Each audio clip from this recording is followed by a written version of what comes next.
ഏവർക്കും നമസ്കാരം. ഞാൻ വിശാഖ് പാവുമ്പ. മാസ്റ്റർ കീ അക്കാഡമിയുടെ ഒരു യൂട്യൂബ് സെഷനിലേക്ക് ഏവരെയും ഹൃദ്യമായി സ്വാഗതം ചെയ്യുന്നു. വരാൻ പോകുന്ന CPO, WCPO പരീക്ഷ എഴുതുന്ന ഉദ്യോഗാർത്ഥികൾക്കായി മാസ്റ്റർ കീ ഒരുക്കുന്ന ഒരു സ്നേഹവിരുന്നാണ് ഈ ഒരു വീഡിയോ ക്ലാസ്. ഞാനും എന്നോടൊപ്പമുള്ള എല്ലാ അധ്യാപകരുടെയും ക്ലാസ്സുകൾ സസൂക്ഷ്മം കണ്ടതിന് ശേഷം തീർച്ചയായിട്ടും പരീക്ഷയിൽ ഒരു പടിയെങ്കിലും മുകളിലെത്താൻ സാധിക്കും എന്നാണ് എൻ്റെ അഭിപ്രായം. അതുകൊണ്ട് ഈ ഒരു മാരത്തോൺ ക്ലാസ് നിങ്ങൾ മിസ്സാക്കരുത്. ആദ്യം മുതൽ അവസാനം വരെ കാണുക. തീർച്ചയായിട്ടും നോട്ട് തയ്യാറാക്കി പഠിക്കുക. കണക്കിൻ്റെ ഭാഗത്ത് കൂടുതൽ ഉദാഹരണങ്ങൾ കണ്ടെത്തി സ്വന്തമായിട്ട് ചെയ്ത് നിങ്ങളുടെ റാങ്ക് മെച്ചപ്പെടുത്തുക. അപ്പോൾ എന്തായാലും ഇക്കൊല്ലം CPO നമ്മുടേതായി മാറട്ടെ. കാക്കി അണിയാൻ ഇത്തവണ നമുക്ക് ഭാഗ്യമുണ്ടാകട്ടെ എന്ന് ആശംസിച്ചുകൊണ്ടും പ്രത്യാശിച്ചുകൊണ്ടും നമ്മുടെ ക്ലാസ്സിലോട്ട് കിടക്കുന്നു. അപ്പോൾ ഒരിക്കൽ കൂടി തീർച്ചയായിട്ടും ഇത് ക്ലാസ് കണ്ട് ഇതിനെ വിലയിരുത്തി നിങ്ങളുടെ വിലയേറിയ അഭിപ്രായങ്ങളും നിർദ്ദേശങ്ങളും ഞങ്ങളെ അറിയിക്കുക. കൂടാതെ നോട്ട് തയ്യാറാക്കി പഠിക്കുക. ഓക്കെ, അപ്പോൾ എല്ലാവർക്കും ഒരു നല്ല ദിനം നേർന്നുകൊണ്ട്, നല്ല ഭാവി നേർന്നുകൊണ്ട് നമ്മുടെ ക്ലാസ് ആരംഭിക്കുകയാണ്. നമ്മുടെ ആദ്യ ചോദ്യം ഇങ്ങനെയാണ്: താഴെ തന്നിരിക്കുന്നവയിൽ ഒറ്റയുടെ സ്ഥാനത്ത് 3 വരുന്ന സംഖ്യ ഏത്? താഴെ തന്നിരിക്കുന്നവയിൽ ഒറ്റയുടെ സ്ഥാനത്ത് 3 വരുന്ന സംഖ്യ ഏത്? 7/30, 7/32, 7/33, 7/35. ഇതാണ് 4 ഓപ്ഷൻസ്. 7/30, 7/32, 7/33, 7/35. മക്കളെ, ഇങ്ങനൊരു ചോദ്യം ഇനിയും പ്രതീക്ഷിക്കാം. വരാൻ പോകുന്ന പരീക്ഷകളിലും ഇങ്ങനൊരു ചോദ്യം നമുക്ക് പ്രതീക്ഷിക്കാം. അപ്പം ഞാൻ പറയുന്ന ഈ കാര്യം ഓർത്തു വെച്ചു. 2, 3, 7, 8. ഓർത്തോ, 2, 3, 7, 8 എന്നീ സംഖ്യകളുടെ പവറുകളായിട്ട് ഏതെങ്കിലും സംഖ്യ തന്നിട്ട് ചോദിക്കും ഇതിൻ്റെ ഒറ്റയുടെ സ്ഥാനത്ത് വരുന്ന അക്കം കണ്ടെത്തുക. ഉദാഹരണം പറഞ്ഞാൽ 2/55 ഒറ്റയുടെ സ്ഥാനത്തെ സംഖ്യ, അതേപോലെ 3/48 ഒറ്റയുടെ സ്ഥാനത്തെ സംഖ്യ, 7/69 ഒറ്റയുടെ സ്ഥാനത്തെ അക്കം, 8/11 ഒറ്റയുടെ സ്ഥാനത്തെ അക്കം. അപ്പം ഈ 4 നമ്പറുകളെ പ്രത്യേകം നോട്ട് ചെയ്ത് വെച്ചു മകളെ. 2, 3, 7, 8. ഒന്നുകൂടെ പറ. 2, 3, 7, 8. കൂടെ പറ. 2, 3, 7, 8 എന്നീ സംഖ്യകളുടെ പവറുകളായിട്ട് ആരെ കണ്ടാലും നിങ്ങൾ ചെയ്യേണ്ടത് ഇതേ ഉള്ളൂ: പവറിൽ കിടക്കുന്ന സംഖ്യകളെ 4 കൊണ്ട് അങ്ങ് ഹരിക്കണം. പറ. പവറിൽ കിടക്കുന്ന സംഖ്യകളെ എന്ത് ചെയ്യണം? 4 കൊണ്ട് അങ്ങ് ഹരിക്കണം. പവറിൽ കിടക്കുന്ന സംഖ്യ 4 കൊണ്ട് ഹരിക്കുമ്പോൾ മകളെ ഇവിടെ 7/30. 7/30 എന്ന് പറഞ്ഞാൽ 30നെ 4 കൊണ്ട് ഹരിക്കണം. നമുക്കറിയാം 30നെ 4 കൊണ്ട് ഹരിച്ചാൽ 7 4 28. ശിഷ്ടം 2 വരും. നമുക്ക് ഈ ശിഷ്ടമാണ് വേണ്ടത്. അപ്പൊ കേട്ടോ, ഈ 4 നമ്പറിൽ ഏത് നമ്പറിനെ കുറിച്ച് ചോദിച്ചാലും, 2നെ കുറിച്ച് ചോദിച്ചാലും, 3 വെച്ച് ചോദിച്ചാലും, 4, 7 വെച്ച് ചോദിച്ചാലും, 8 വെച്ച് ചോദിച്ചാലും, നിങ്ങൾ ആ പവറിൽ കിടക്കുന്ന നമ്പറിനെ 4 കൊണ്ട് ഹരിച്ചാൽ കിട്ടുന്ന ശിഷ്ടം എടുക്കണം. ഇവിടെ ശിഷ്ടം 2 അല്ലയോ? ഇവിടെ ശിഷ്ടം 2 എങ്കിൽ ശിഷ്ടം 2 ആണെങ്കിൽ നിങ്ങൾ ചെയ്യേണ്ടത് 7/30 എന്നങ്ങ് മാറ്റിയിട്ട് 7/2 എന്ന് ചിന്തിക്കണം. 7ന്റെ പവറായിട്ട് 30 കിടന്നാൽ 30നെ 4 കൊണ്ട് ഹരിച്ചു. എന്നിട്ട് ആ കിട്ടിയ ശിഷ്ടം 7ന്റെ പവറായിട്ട് ഇട്ട് കൊടുക്കുക. അപ്പൊ പറ, 7ന്റെ സ്ക്വയർ എത്ര? 49. 49. അതുകൊണ്ട് 7ന്റെ സ്ക്വയറിന്റെ അവസാനം വരുന്ന അക്കം 9. അതുകൊണ്ട് തന്നെ 7/30 എന്ന സംഖ്യയുടെയും അവസാനത്തെ അക്കം 9 ആയിരിക്കും. 7/30 എന്ന സംഖ്യയുടെയും അവസാനത്തെ അക്കം മക്കളെ 9 ആയിരിക്കും. ഇതേപോലെ മറ്റുള്ളവരെ നമുക്കൊന്ന് ടെസ്റ്റ് ചെയ്യാം, ചെക്ക് ചെയ്യാം. ഇനി ഇവിടെ 32. നമുക്കറിയാം 32നെ നമ്മൾ 4 കൊണ്ട് ഹരിക്കുമ്പോൾ 32നെ 4 കൊണ്ട് ഹരിക്കുമ്പോൾ 8 4 32 വരും. ശിഷ്ടം 0 വരും. ഇതൊരു സ്പെഷ്യൽ കേസാണ്. തൽക്കാലം ഇങ്ങനെ ഓർത്ത് വെച്ചോ. അപ്പോൾ കൂടുതലായിട്ട് പഠിക്കുമ്പം ഇതിനെ വിശാലമായിട്ട് പറയുമ്പോൾ ഞാൻ പറഞ്ഞുതരാം. മക്കളെ, 0 വരുന്നതെങ്കിൽ ശിഷ്ടം 4 കൊണ്ട് ഹരിക്കുമ്പോൾ ശിഷ്ടം 1 വന്നാൽ 7/1 എടുക്കണം. ശിഷ്ടം 2 വന്നാൽ 7/2 എടുക്കണം. ശിഷ്ടം 3 വന്നാൽ 7/3 എടുക്കണം. ശിഷ്ടം 4 വരുത്തില്ല. 4ന് പകരമാണ് 0 വരുന്നത്. അപ്പം 0 വരുമ്പം 7/4 എടുക്കണം. മനസ്സിലായോ? 4 കൊണ്ട് ഹരിക്കുമ്പം മക്കളെ 1 വരും, 2 വരും, 3 വരും. പകരം ശിഷ്ടം 4 വരുത്തില്ല. 4 വരുന്നതിന് പകരം 0 വരുന്നത്. 0 വരുമ്പം നിങ്ങളവനെ 7/4 എന്ന് പരിഗണിക്കണം. പറഞ്ഞിട്ട് മനസ്സിലായോ? ശരി, അപ്പോൾ 7/4 എന്നെടുക്കണം. നമുക്കറിയാം 7/4 എന്ന് പറഞ്ഞാൽ 7ന്റെ സ്ക്വയർ 49, 49 × 9, അല്ലെങ്കിൽ 7 × 7 × 7 × 7 നോക്കിയാൽ മതി. നമുക്കറിയാം 7 × 7 49, ഒറ്റയുടെ സ്ഥാനത്ത് 9. 9 × 7 63, ഒറ്റയുടെ സ്ഥാനത്ത് 3. 3 × 7 7 3 21, ഒറ്റയുടെ സ്ഥാനത്ത് 1 വരത്തുള്ളൂ. മക്കളെ ഒറ്റയുടെ സ്ഥാനത്ത് 1 വരത്തുള്ളൂ. 7/4 ഒറ്റയുടെ സ്ഥാനത്ത് 1 വരും. അതുകൊണ്ട് തന്നെ 7/32ന്റെയും ഒറ്റയുടെ സ്ഥാനത്ത് 1 വരുന്നത്. മനസ്സിലായി കാണുമെന്ന് കരുതുന്നു. ക്ലിയർ അല്ലയോ? ശരി, 7/33 നമുക്ക് നോക്കാം. എനിക്കറിയാം 33നെ 4 കൊണ്ട് ഹരിക്കുമ്പം 32 എന്ന് പറഞ്ഞാൽ 4ന്റെ ഗുണിതവും. അതുകൊണ്ട് 33നെ 4 കൊണ്ട് ഹരിച്ചാൽ ശിഷ്ടം 1 വരുന്നത്. ശിഷ്ടം 1 വരും. അപ്പോൾ 7/1 അങ്ങ് ഇട്ടുകൊടുത്താൽ മതി. 7/1 എന്ന് പറഞ്ഞാൽ മക്കളെ അത് 7 തന്നെ. ശരിയാണോ? അതുകൊണ്ട് തന്നെ 7/33ന്റെയും അവസാനത്തെ അക്കം 7 വരത്തുള്ളൂ. 7/1ന്റെ അവസാനത്തെ അക്കം 7. അതുകൊണ്ട് തന്നെ 7/33ന്റെ അവസാനത്തെ അക്കം 7 വരത്തുള്ളൂ. ഓക്കെ ആണോ? ശരി, നമുക്ക് അപ്പോൾ മനസ്സിലായി. ഉത്തരം പിടികിട്ടി. ആരാ ഉത്തരം? ഇപ്പൊ തന്നെ പിടികിട്ടി. ഇവനാ 7/35. എങ്കിലും ഒന്ന് ആലോചിച്ച് നോക്കി. 35നെ നിങ്ങൾ 4 കൊണ്ട് ഹരിച്ചാൽ 8 4 32, ശിഷ്ടം 3 വരും. അപ്പോൾ 7/3 എന്നെടുത്താൽ മതി. അപ്പോൾ 7/3 എന്ന് പറഞ്ഞാൽ നമുക്കറിയാം 7 × 7 × 7 ഇത് നോക്കിയാൽ അറിയാം. 7 × 7 49, 49 × 7 97, 63, അവസാനം 3 വരും. അവസാനം 3 വരും. 3 വരുന്നുണ്ട്. അപ്പോൾ ഒറ്റയുടെ സ്ഥാനത്ത് ഇവിടെ 9 ആണ് വരുന്നത്, ഇവിടെ 1 ആണ് വരുന്നത്, ഇവിടെ 7 ആണ് വരുന്നത്, ഇവിടെ 3 ആണ് വരുന്നത്. നമ്മുടെ ചോദ്യം ഇങ്ങനെയാണ്: ഒറ്റയുടെ സ്ഥാനത്ത് 3 വരുന്ന സംഖ്യ ഏത്? ഒറ്റയുടെ സ്ഥാനത്ത് 3 വരുന്ന സംഖ്യ ഓപ്ഷൻ ഡി 7/35 ആണ് ശരി ഉത്തരം. പറഞ്ഞത് മനസ്സിലായോ? സിമ്പിൾ അല്ലേ? ഓക്കെ ആണോ? ക്ലിയർ ആയി കാണും എന്ന് കരുതിക്കൊണ്ട് അടുത്ത ചോദ്യത്തിലോട്ട് പോട്ടെ. ഓക്കെ, അപ്പോൾ ഈ 2 ചോദ്യം ഒന്നുകൂടെ നമുക്ക് ചെയ്തു നോക്കാം.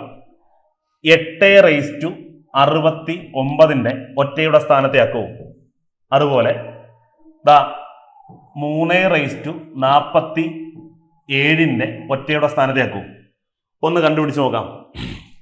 ഞാൻ പറഞ്ഞെന്തുവാ?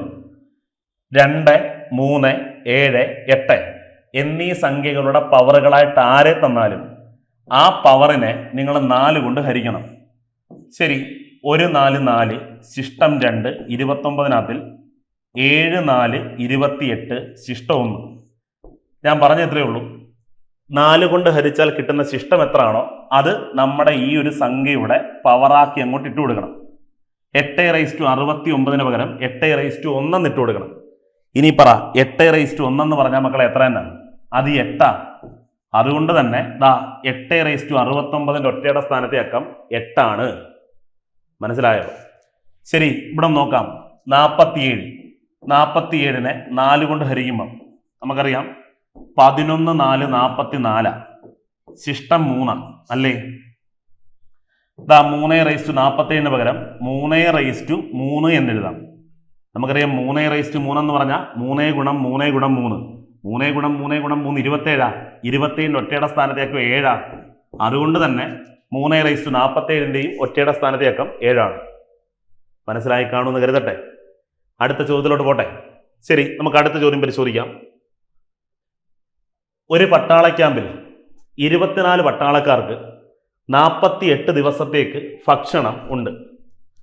8 ദിവസത്തിന് ശേഷം 4 പേർ പോയാൽ ഭക്ഷണം എത്ര ദിവസത്തേക്ക് തികയും? ഒരു പട്ടാള ക്യാമ്പിൽ 24 പട്ടാളക്കാർക്ക് 48 ദിവസത്തേക്ക് ഭക്ഷണമുണ്ട്. 8 ദിവസത്തിന് ശേഷം 4 പേർ പോയാൽ ഭക്ഷണം എത്ര ദിവസത്തേക്ക് തികയും? മക്കളെ, സംഭവം വർക്ക് ആൻഡ് ടൈമാണ്, ജോലിയും സമയവും എന്ന ടോപ്പിക്കാണ്. ഒരു പട്ടാള ക്യാമ്പിൽ 24 പട്ടാളക്കാർക്ക് എന്ന് പറഞ്ഞ 24 ആളുകൾക്ക് ഒരു ജോലി 48 ദിവസം കൊണ്ട് ചെയ്യാൻ സാധിക്കും. 48 ദിവസത്തേക്ക് ഭക്ഷണം ഉണ്ടെന്ന് പറഞ്ഞാൽ ഒരു ജോലി 24 പേര് ഒരു ജോലി 48 ദിവസം കൊണ്ട് ചെയ്യും. 8 ദിവസം കഴിഞ്ഞപ്പം 8 ദിവസത്തിന് ശേഷം 4 പേർ പോയി എന്ന് പറഞ്ഞാൽ 8 ദിവസം കഴിഞ്ഞപ്പം 4 പേര് ജോലിയിൽ നിന്നും പിരിഞ്ഞുപോയി. എങ്കിൽ ബാക്കി ജോലി അവിടെ എത്ര ദിവസത്തേക്ക് കാണും? ബാക്കിയുള്ള ആൾക്കാർ ബാക്കി ജോലി എത്ര ദിവസം കൊണ്ട് ചെയ്യും? ഇതാണ് ഭക്ഷണം കൊണ്ട് ഉദ്ദേശിക്കുന്നത്. ഭക്ഷണം എന്ന് പറഞ്ഞാൽ ഒരു ജോലിയാണെന്ന് വിചാരിക്കുക. ഭക്ഷണം കഴിക്കുക എന്നുള്ളതൊരു ജോലിയാണെന്ന് മനസ്സിലാക്കുക. അപ്പോൾ പറ, ഒരു പട്ടാള ക്യാമ്പിൽ 24 പട്ടാളക്കാർക്ക് 48 ദിവസത്തേക്ക് ഭക്ഷണമുണ്ട്. അപ്പൊ നമുക്കറിയാം അവിടെയുള്ള ആകെ ഭക്ഷണം കണ്ടുപിടിക്കാൻ 24 ഇൻറ്റു, അതായത് ആളുകളുടെ എണ്ണം ഗുണം അവർ ചെയ്യുന്ന ദിവസങ്ങളുടെ എണ്ണം, ആളുകളുടെ എണ്ണം ഗുണം അവർ ചെയ്യുന്ന ദിവസങ്ങളുടെ എണ്ണം. 24 പട്ടാളക്കാർക്ക് 48 ദിവസത്തേക്ക് ഭക്ഷണമുണ്ട്. അപ്പൊ അവിടെയുള്ള ആകെ ഭക്ഷണം എന്ന് പറഞ്ഞാൽ 24 ഇൻറ്റു 48. 24 ഇൻറ്റു 48 ഇത് ഓക്കെയാണോ? 24 ഇൻറ്റു 48 ഇതാണ് ഇവിടെയുള്ള ആകെ ഭക്ഷണം. ശരി, ഇത്രയുണ്ട്. ഞാൻ ഗുണിച്ചെടുക്കുന്നില്ല, അവിടെ നിൽക്കട്ടെ. ഇനി എന്ത് ചെയ്യുന്നു? 8 ദിവസത്തിന് ശേഷം വേണേ മക്കളെ ഇത് ഗുണിച്ചെടുക്കാം. ഗുണിക്കുമ്പം എന്താ വലിയൊരു സംഖ്യ കിട്ടും. അതാണ് ആകെ ഭക്ഷണം എന്നെടുക്കാം. ഞാൻ തൽക്കാലം അങ്ങനെ എടുക്കുന്നില്ല, കുറച്ചുകൂടെ സിമ്പിൾ ആക്കി ക്രിയേറ്റ് ചെയ്യാം. 8 ദിവസത്തിന് ശേഷം 4 പേർ പിരിഞ്ഞുപോയി. അപ്പൊ ആലോചിച്ച മക്കളെ, മൊത്തം 24 ആളുകൾക്ക് 48 ദിവസം ചെയ്യാനുള്ള ജോലി ഉണ്ട് അവിടെ. 8 ദിവസം ചെയ്തപ്പം 4 പേരങ്ങ് പോയി. 8 ദിവസം ചെയ്തിട്ട് അപ്പൊ 8 ദിവസം വരെ മക്കളെ അവിടെ ജോലി നടന്നല്ലോ. 8 ദിവസം വരെ അവിടെ ജോലി നടന്നല്ലോ. അപ്പം മൊത്തം ജോലി ഇതാ 24 ഇൻറ്റു 48. 24 ഇൻറ്റു 48 മൊത്തം ജോലി. അപ്പം ഈ 24 പേരും മക്കളെ 24 പേരും 8 ദിവസം ജോലി ചെയ്തില്ലയോ? ചെയ്തു. 8 ദിവസം ജോലി ചെയ്തു. കാര്യം 8 ദിവസം കഴിഞ്ഞപ്പോഴാണ് 8 ദിവസം കഴിഞ്ഞപ്പോഴാണ് കുറച്ച് പേര് പോകുന്നത്. അപ്പൊ 24 പേരും 8 ദിവസം ആഹാരം കഴിച്ചല്ലോ. അപ്പം തീർന്ന ആഹാരം എന്ന് പറഞ്ഞാൽ മക്കളെ ഇതാ. ശരിയാണോ? എടാ, മൊത്തം ആഹാരം 24 പേർക്ക് 48 ദിവസം കഴിക്കാനുള്ളതുണ്ട്. എന്നാൽ 24 പേര് 8 ദിവസം കഴിച്ചപ്പം ഇത്രയോ ആഹാരം തീർന്നില്ലയോ? തീർന്നു. നമുക്കറിയാം. അപ്പൊ ആകെ ആഹാരം ഇത്, അതിൽ നിന്നും തീർന്ന ആഹാരം ഇത്. ഓക്കെയാണോ? ആകെ ആഹാരത്തിൽ നിന്നും തീർന്ന ആഹാരം കുറച്ചു. ശരി, അപ്പം ഇനി ബാക്കിയുള്ള ആഹാരം ഇത് പരസ്പരം കുറച്ചാൽ ബാക്കിയുള്ള ആഹാരം കിട്ടുമല്ലോ. കിട്ടും. എങ്കിൽ പറ, ഇനി ഇത് എത്ര പേരേ ഉള്ളൂ? 8 ദിവസത്തിന് ശേഷം 4 പേര് പിരിഞ്ഞുപോയി. നമുക്കറിയാം മൊത്തം 24 പട്ടാളക്കാരുള്ളതാ. 4 പേര് പിരിഞ്ഞു പോയാൽ ബാക്കി ഇനി എത്ര പേരും കൂടെ? 20 പേരേ ഉള്ളൂ. എങ്കിൽ ആകെയുള്ള ആഹാരത്തിൽ നിന്നും തീർന്ന ആഹാരം കുറച്ചാൽ ബാക്കിയുള്ള ആഹാരം കിട്ടും എന്ന് പറഞ്ഞാൽ ബാക്കിയുള്ള ജോലി കിട്ടും. ഇനി ആ ജോലി ചെയ്യേണ്ടത് ആരെന്ന് ചോദിച്ചാൽ 4 പേരില്ല, ബാക്കി 20 പേര് വേണം ആ ജോലി ചെയ്യാൻ. ശരിയാണോ? ഈ ഒരൊറ്റ സ്റ്റെപ്പിനകത്തിൽ നമുക്ക് ഉത്തരം കിട്ടും. ശരി, നോക്കാം. ഇത് ഗുണിക്കാൻ മക്കളെ അത്യാവശ്യം വേഗത്തിലാണ്. കാര്യം 24 ഇൻറ്റു 48 മൈനസ് 24 ഇൻറ്റു 8. രണ്ടിടത്തും കോമൺ ആയിട്ട് ആരുണ്ട്? 24 ഉണ്ട്. അപ്പൊ ഇങ്ങനെ എഴുതാം, 24 ഇൻറ്റു 48 മൈനസ് 8 എന്ന് പറഞ്ഞാൽ 40. എടാ, 24 48 തവണ കൂട്ടാൻ, പിന്നെ 24 8 തവണ കൂട്ടിയിട്ട് അത് കുറയ്ക്കാൻ. എടാ, അപ്പം യഥാർത്ഥത്തിൽ 24 48 തവണ കൂട്ടണം, 24 8 തവണ എഴുതി കൂട്ടണം, എന്നിട്ട് അത് പരസ്പരം കുറയ്ക്കാൻ. അപ്പൊ യഥാർത്ഥത്തിൽ അത് 24 40 വട്ടമല്ല കൂട്ടിയിട്ടുള്ളൂ. ശരിയാണോ? 24 40 തവണയല്ല കൂട്ടിയിട്ടുള്ളൂ. അപ്പം 24 ഇന്ന് 40 ബൈ 20 എന്ന് വരും. 24 ബൈ 40 ഇൻറ്റു 40 ബൈ 20 എന്ന് വരും. 20-നകത്ത് 20 ഒരു തവണ, 40-നകത്ത് 2 തവണ, 24 2 48. എങ്കിൽ ബാക്കി ആഹാരം ഇനിയും തികയും മക്കളെ 48 ദിവസത്തേക്ക്. പിടികിട്ടിയോ? പറഞ്ഞത് മനസ്സിലായോ? ഞാൻ വേഗത്തിൽ ഒരിക്കൽ കൂടെ പറഞ്ഞുതരാം, എന്നിട്ട് ഞാൻ ഒരു ചോദ്യം കൂടെ ചെയ്ത് കാണിച്ചു തരാം, എന്നിട്ട് നിങ്ങൾ കൃത്യമായിട്ട് മനസ്സിലാക്കിയാൽ മതി. അപ്പൊ പറ, ഇവിടെ മൊത്തം 24 ആളുകൾക്ക് 48 ദിവസം ചെയ്യാനുള്ള ജോലിയുണ്ട്. അത് എത്ര ജോലിയാണെന്ന് കണ്ടുപിടിക്കാൻ 24 ഇൻറ്റു 48 ചെയ്താൽ മതി. ഇതാണ് ഇവിടുത്തെ ആകെ ജോലി. ഇതൊക്കെയാണ് 8 ദിവസം കഴിഞ്ഞപ്പോൾ. അപ്പൊ 8 ദിവസം കഴിയുമ്പോഴേ എന്തോ ഇനി നടക്കാൻ പോകുന്നത്. അപ്പൊ നിങ്ങൾ ആലോചിക്കും, ഈ 8 ദിവസം വരെയും 24 പേരും ജോലി ചെയ്തില്ലയോ? ചെയ്ത്. അപ്പൊ 24 പേരും 8 ദിവസം ജോലി ചെയ്തു, അല്ലെങ്കിൽ 8 ദിവസം ആഹാരം കഴിച്ചു അവിടെ നിന്നും. അപ്പൊ 24 പേര് 8 ദിവസം കഴിഞ്ഞപ്പം 24 ഇൻറ്റു 8 ആഹാരം തീർന്നു. അപ്പൊ ഇത്രയും അങ്ങ് തീർന്നു മക്കളെ. ആകെ ആഹാരത്തിൽ നിന്നും ഇത് തീർന്ന ആഹാരം. അപ്പൊ ഇത് തമ്മിൽ കുറയ്ക്കുമ്പം മിച്ചമുള്ള ആഹാരം കിട്ടുമല്ലോ. അത് 4 പേര് പിരിഞ്ഞു പോയാൽ ബാക്കി ആഹാരം എത്ര ദിവസത്തേക്ക് തികയും എന്നാണ് ചോദ്യം. ബാക്കി ആഹാരം എത്ര ദിവസത്തേക്ക് തികയും എന്നാണ് ചോദിക്കുന്നത്. ഓക്കെ, ബാക്കി ആഹാരം എത്ര ദിവസത്തേക്ക് തികയെന്ന് കണ്ടുപിടിക്കാൻ ഇനി പറ. 24 പേരിൽ 4 പേര് പിരിഞ്ഞു പോയല്ലോ, ബാക്കി 20 പേരേ ഉള്ളൂ. 20 കൊണ്ട് ഹരിച്ചാൽ മതി. നമുക്കറിയാം 24 ഇൻറ്റു 48 ഉണ്ട്, 24 ഇൻറ്റു 8 ഉണ്ട്. അത് പരസ്പരം കുറയ്ക്കണം. എന്ന് പറഞ്ഞാൽ 24 ഇൻറ്റു 48 മൈനസ് 8 41 വരും. Divided by 20. ഇവിടെ ഒരു തവണ, ഇവിടെ 2 തവണ. 24 2 48. എങ്കിൽ ബാക്കി ആഹാരം ഇനിയും 48 ദിവസത്തേക്ക് തികയും. ഓക്കെ ആണേ? ശരിതാ, ഒരു ചോദ്യം കൂടെ നോക്കിയ മക്കളെ, ഒരു ചോദ്യം കൂടെ നോക്ക്. ഓക്കെ, ഇതാ ചോദ്യം ഞാൻ എഴുതിയിടാം. ഒരു ഹോസ്റ്റലിൽ 60 കുട്ടികൾക്ക്, ഒന്നുമില്ല, 60 കുട്ടികൾക്ക് 20 ദിവസത്തേക്ക് ഭക്ഷണമുണ്ട്. 20 ദിവസത്തേക്ക്. 5 ദിവസം കഴിഞ്ഞപ്പോൾ 20 പേർ പോയാൽ ബാക്കി ആഹാരം എത്ര ദിവസത്തേക്ക് തികയും? 20 പേർ പോയാൽ ബാക്കി ആഹാരം എത്ര ദിവസത്തേക്ക് തികയും?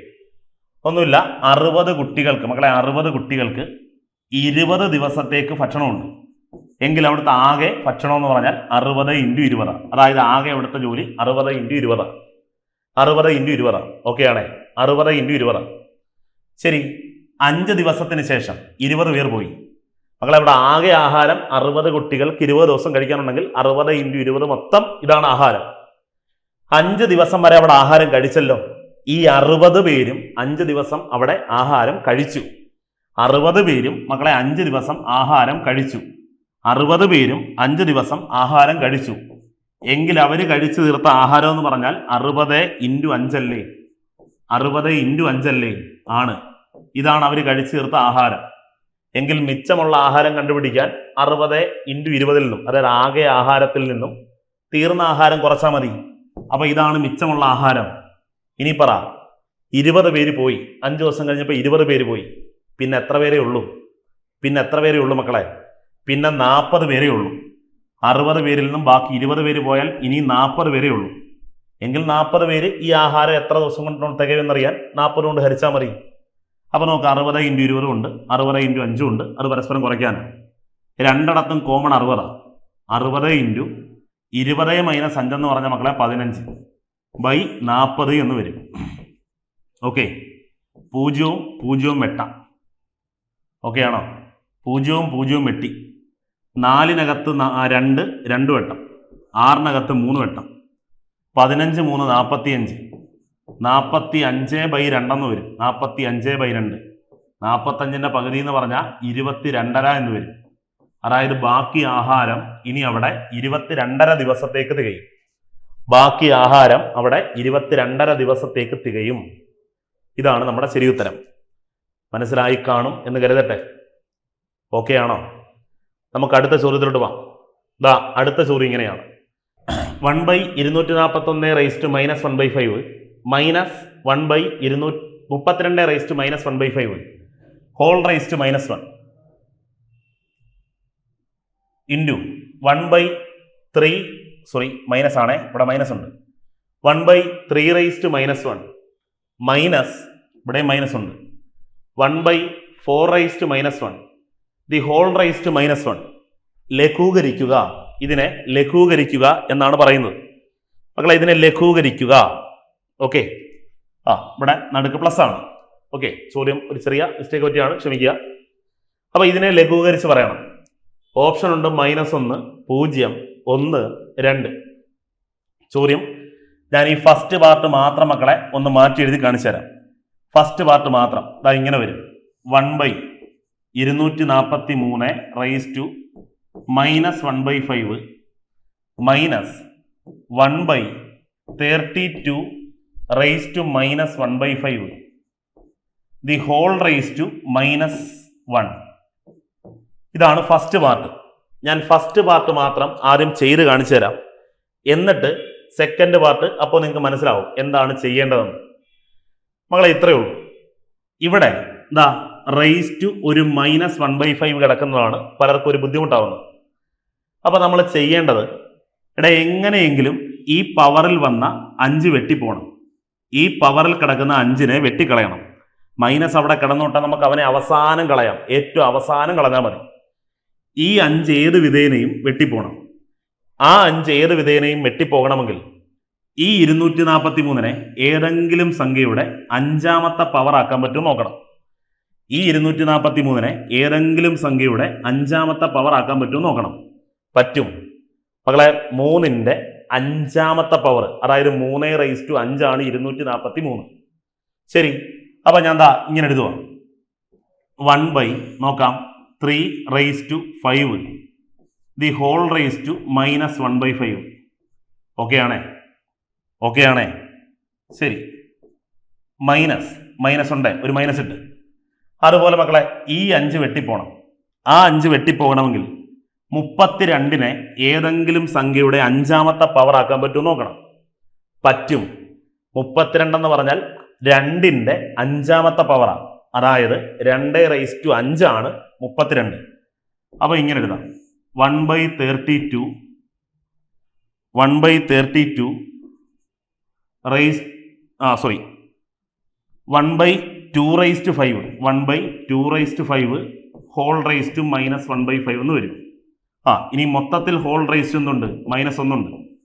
ശരി, ക്രിയ ചെയ്യുമ്പം മക്കളെ ഈ ഒരു 5ഉം ഈ ഒരു 5 വെട്ടിക്കളയാം.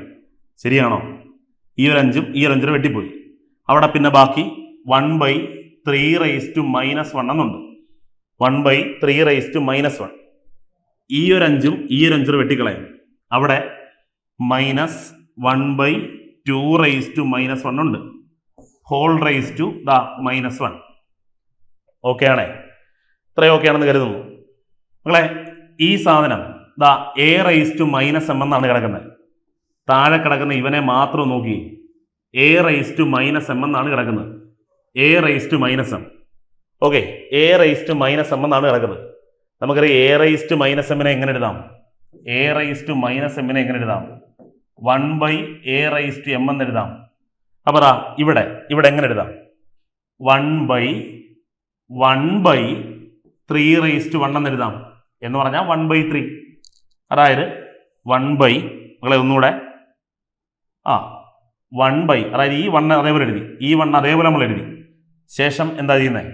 3/-1നെ 1/3/1 എന്ന് എഴുതാം. 1/3/1 എന്ന് പറഞ്ഞാൽ അത് 3 ആണ്. ശരിയാണോ? ഒന്നുകൂടെ പറയാം. മുകളിൽ കിടക്കുന്ന ആ 1നെ അങ്ങനെ തന്നെ എഴുതി. താഴെ കിടക്കുന്ന ഇവൻ മാത്രം ഏത് രൂപത്തിലാണ് നോക്കിയപ്പം A⁻m എന്ന്. നമുക്ക് അതിനെ വീണ്ടും എഴുതാം 1/3/1. ശരി, 1/3/1 എന്ന് പറഞ്ഞാൽ എന്താ? 1/3/1 എന്ന് പറഞ്ഞാൽ 1/3 ആണ്. ഇനി നമുക്കറിയാം ഇവനെ ഹരിക്കുന്നതിന് പകരം തിരിച്ചെഴുതി ഗുണിക്കും. ശരിയാണോ? അങ്ങനെ തിരിച്ചെഴുതി ഗുണിക്കുമ്പം എന്തുവരും മക്കളെ? 1 × 3/1, അതായത് 3 എന്ന് വരും. ഇതിന്റെ ചുരുക്കം പറഞ്ഞാൽ ഇത്രയേ ഉള്ളൂ മക്കളെ. ഇതിന്റെ ചുരുക്കം പറഞ്ഞാൽ ഇത്രയേ ഉള്ളൂ. ഒന്നുകൂടെ കാണിച്ചു തരാം. 1/3/-1 -1/2/-1 ഹോൾ റൈസ് ടു -1. എടാ, ഈ പവറിൽ കിടക്കുന്ന ഇവനെ കളയാൻ, പവറിൽ കിടക്കുന്ന മൈനസ് കളയാൻ ഭിന്നസംഖ്യ തിരിച്ചെഴുതിയാൽ മതി. പവറിൽ കിടക്കുന്ന മൈനസ് കളയണോ? തിരിച്ചെഴുതിയാൽ മതി. ഭിന്നസംഖ്യ തിരിച്ചെഴുതിയാൽ മതി. എങ്കിൽ പറ, ഇവൻ മേളിപ്പോവും. 3/1 എന്നാവും. മൈനസ് മാറിയേ 3/1 എന്ന് വരും. ഈ മുകളിൽ കിടക്കുന്ന 1 താഴെയും വരും. താഴെ 1 വന്നിട്ട് കാര്യമില്ലല്ലോ, അതുകൊണ്ട് എഴുതണ്ട. മൈനസ്. മക്കളെ ഈ -1 പോകാൻ ഇവനെ തിരിച്ചെഴുതും. ഈ ഭിന്നസംഖ്യ നേരെ തിരിച്ചെഴുതും. അവൻ 2 മൈനസ് മാറി 1 എന്ന് വരും. 2/1 അത് 2 തന്നെയല്ലേ? ഈ 1 താഴെയും വരും. അവൻ താഴെ വന്നിട്ട് കാര്യമില്ലല്ലോ, ഇല്ല. ഹോൾ റൈസ് ടു -1 എന്ന് വരും. ഓക്കെ ആണോ? ശരി, 3 - 2 മക്കളെ 1. 1/-1 എന്നാണ് വന്നിരിക്കുന്നത്. 1/-1 എന്ന് പറഞ്ഞാൽ A⁻m എന്ന രൂപത്തിലാണ്. A⁻m എന്ന രൂപത്തിലാണ്. നമ്മൾ എങ്ങനെ എഴുതും? പറ. A⁻m 1/1